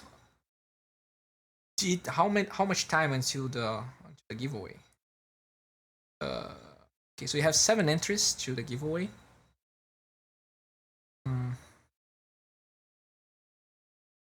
And I have no idea how much time it's until it ends. So I'm gonna keep casting. Do you guys want me to change game or do you want to keep watching this? I feel like Vegas, I mean, they're having a great game here. I'm gonna look for something a little bit more exciting. They go on Chaos Knight again, poor buddy. No. He's gonna give away. He actually... I don't know what happened here. Maybe they were baiting Phantasm again. Well, Merlini has Radiance. He has Radiance. At 14 minutes with a Midas. So. Dire's bottom tower is under Phoenix has his items, Underlord has a Vanguard, and is gonna go Crimson Guard against the not so bulky Chaos Knight Illusions. So Kato is here, farming eggs. I don't know who this guy is, but I mean, he's having a great game. And yeah, that's it.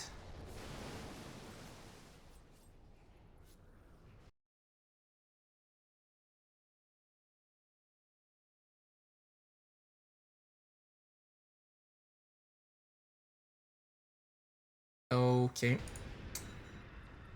I'm probably gonna this game. This is not fun.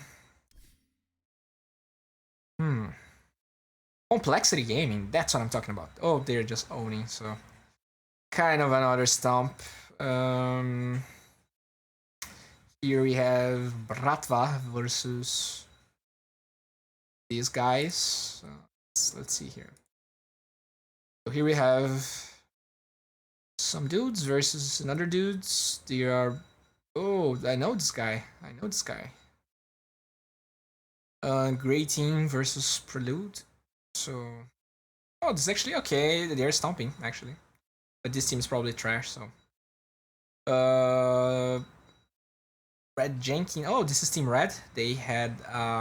They changed their lineup and they're stomping. That's cool. This doesn't seem like such a stomp. Oh. What about this one? Not sure who these guys are. It seems a little bit... Let's take a look at this. It seems like at least... Oh, lobby not found. Maybe it ended right now.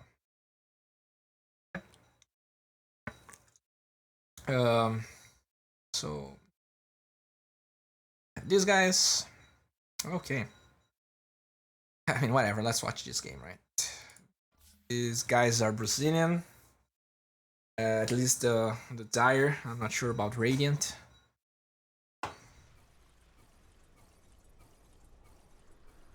There's a fair amount of spectators. Okay, so let's take a look. So they actually have a very greedy team, Juggernaut and Anti-Mage, and they're kinda... I feel like this game is Dire's to take. This Tinker is very far behind. This Anti-Mage is level 18 right now. And yeah. Their names are so weird.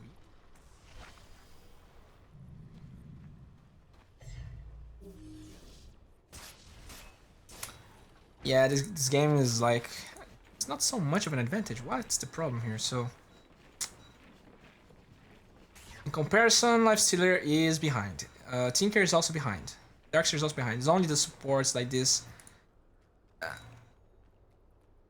It's that these supports are way ahead of the Rubik, but it doesn't matter because the other heroes are so farmed. Okay, so they're smoking, they have Blink Dagger, they have Stampede, they have ult on Juggernaut, so they have all their cooldowns and things they want to use to make this a great fight. But Radiant team is nowhere to be found. They use a scan, but it actually clipped them, I guess. It was a dire scan, so it didn't clip anyone. Oh, they found Tinker here, and can he get away? They don't feel comfortable engaging. At the same time, Anti-Mage is just farming his way. I don't like these Vladimirs at all, but I mean, whatever. They are like farming a lot, so it really doesn't feel like they. If they can keep this farm up, Lifestealer is not gonna out carry against a Anti-Mage. The Stinker is he's way too weak, and they actually have Juggernaut, a great hero to push even against X-Scepter Tinker, because you just spin, do a little bit of damage to the towers, go away, repeat, and that's it. Dire's top tower. The air smoke here, they are trying to test this. Anti-Mage doesn't have Manta yet, so the Manta is actually coming right now. Let's see what's going to happen. He didn't went here before, so yeah, great play coming from them. They sniff that something is weird here. They even use the courier to scout. They have an observe ward, but Dire is not. Dire's top tower is They under attack. don't really want to engage on this. So yeah.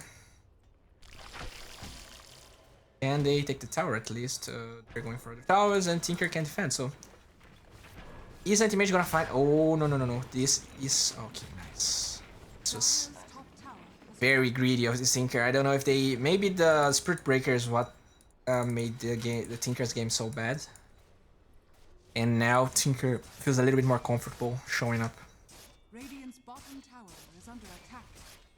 Radiant structures are fortified. They did take this tier 2. Roshan is Dire's up, top tower is but under Anti-Mage is attack. farming the entire map, and Lifestealer just can't keep up. Even Juggernaut's gonna farm more than him.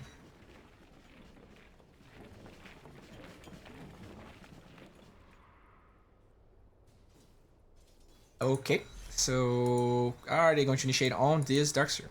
I feel like they can. Okay, initiation. Yep, they just explode. Okay, great silence coming from Earth Spirit. They commit Stampede, but okay, Juggernaut falls. They trade Darkseer and Earth Spirit for it. Kind of an okay trade, to be honest. Bottom tower is under attack. I mean, it's okay, but it's not gonna win them the game because Anti-Mage is still farming, and oh, it's Lifestealer. This is not a great engagement at all. Oh boy, he completely wasted the rage duration, so this Lifestealer is useless. They kill Disruptor, and now he doesn't have rage. It's not gonna have mana to cast it again. And even if he Armlet toggles as best as he can, he's gonna fall. And yeah, great fight for Pichal FCR. And then they're gonna keep pushing. Radiant's bottom tower.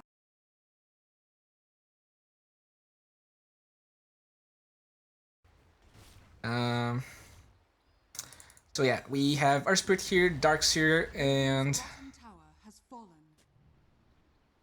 yeah, they have Tinker, but I'm pretty sure they can probably take this tower down before Tinker is. Oh, but they don't want to. But I mean, Magnetize is down, so they're probably waiting for Roshan. Juggernaut was here.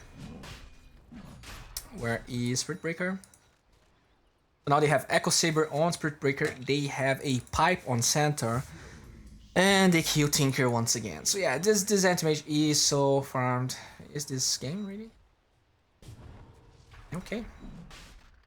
Apparently this is over. Okay. It's not over. Okay. Yeah, I mean, this Tinker didn't have the best of games, that's for sure. Roshan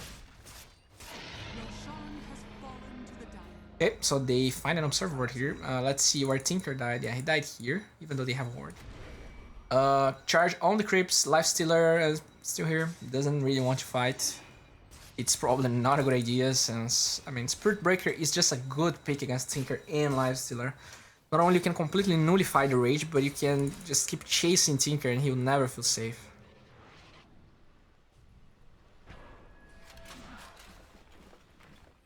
Okay.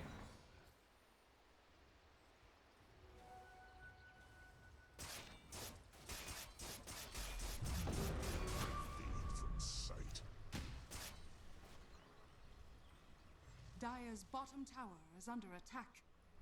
Radiant's top tower is under attack. I'm actually quite surprised there is no Tinker wards coming from the Dire team, even though Tinker died like 8 times. It's actually kind of ludicrous. Radiant's top tower But yeah, I mean, the problem was probably Spirit Breaker. He fed a lot in the early game. He even managed to recover and go travels. But with an anti-mage so farmed, oh, they get a great static storm here, but it doesn't seem nearly enough, especially if the pipe coming from Centaur. They didn't take any damage. Even that combining with Earth Spirit was not nearly enough. They go on Tinker. He's gonna have a blink in a few seconds. Spirit Breaker gives up on it. He can't cancel this TP, and they're gonna take this tower. They're gonna keep marching. Don't really know what they can do. They have, I really don't like that they only have 1 point in no field, but the pipe really helps them in that regard. They have a lot of magic resistance, that combining with them having an anti-mage that pretty much doesn't take any magic damage at all, makes them very invincible to pretty much everything they offer. The only physical damage dealer is Lifestealer, and he's not far. Okay, so they steal the wall. Lifestealer is here. They took the barracks regardless. This anti-mage doesn't have... Okay. Spirit Breaker has charge. He's not gonna die. He's even going to go aggressively on the... What? Not the best fight. They take Spirit Breaker, but they lost Rex. Can they kill this Juggernaut? Okay, they land the roll. They glimpse him back. This is not good for the... Oh, he has Aegis. Okay, so Anti-Mage shows up now that Rage is down. Great Stomp, reading 3 heroes, and this is just game. He doesn't have eggs on Tinker. He is not gonna be able to TP. This is game, guys. This is definitely game.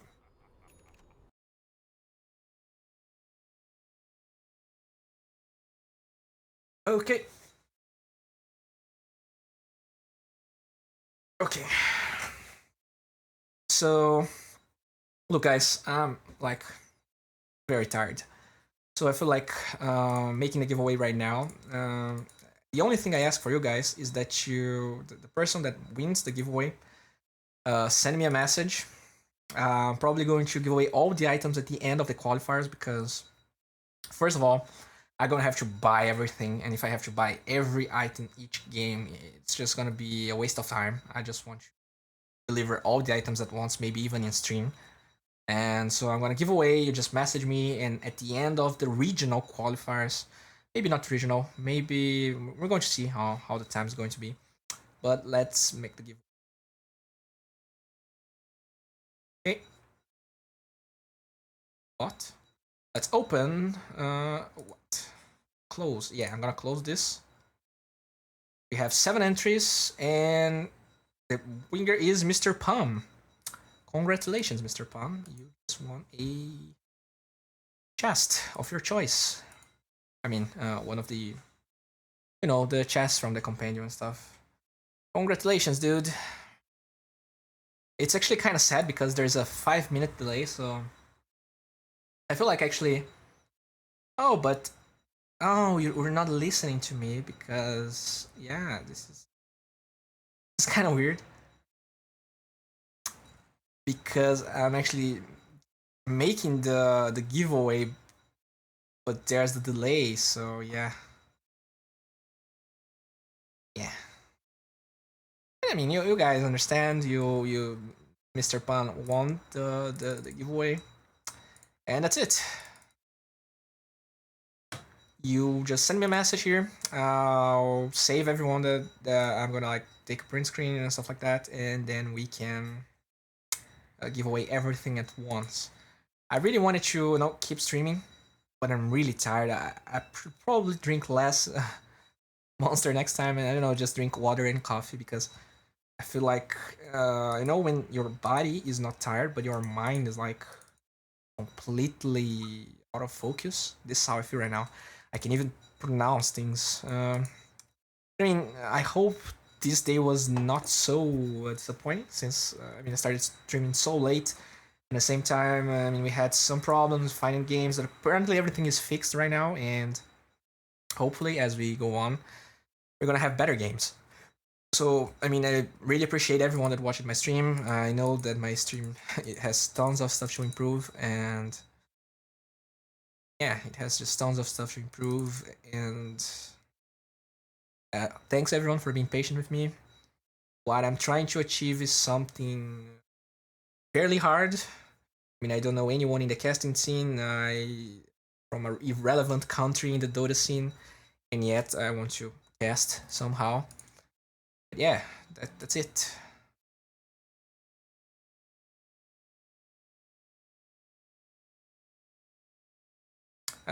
Since this is a 5-minute delay, I'm just gonna wait until you guys can hear me saying all that I said, and then I will turn the stream down. Just hope you guys stuff.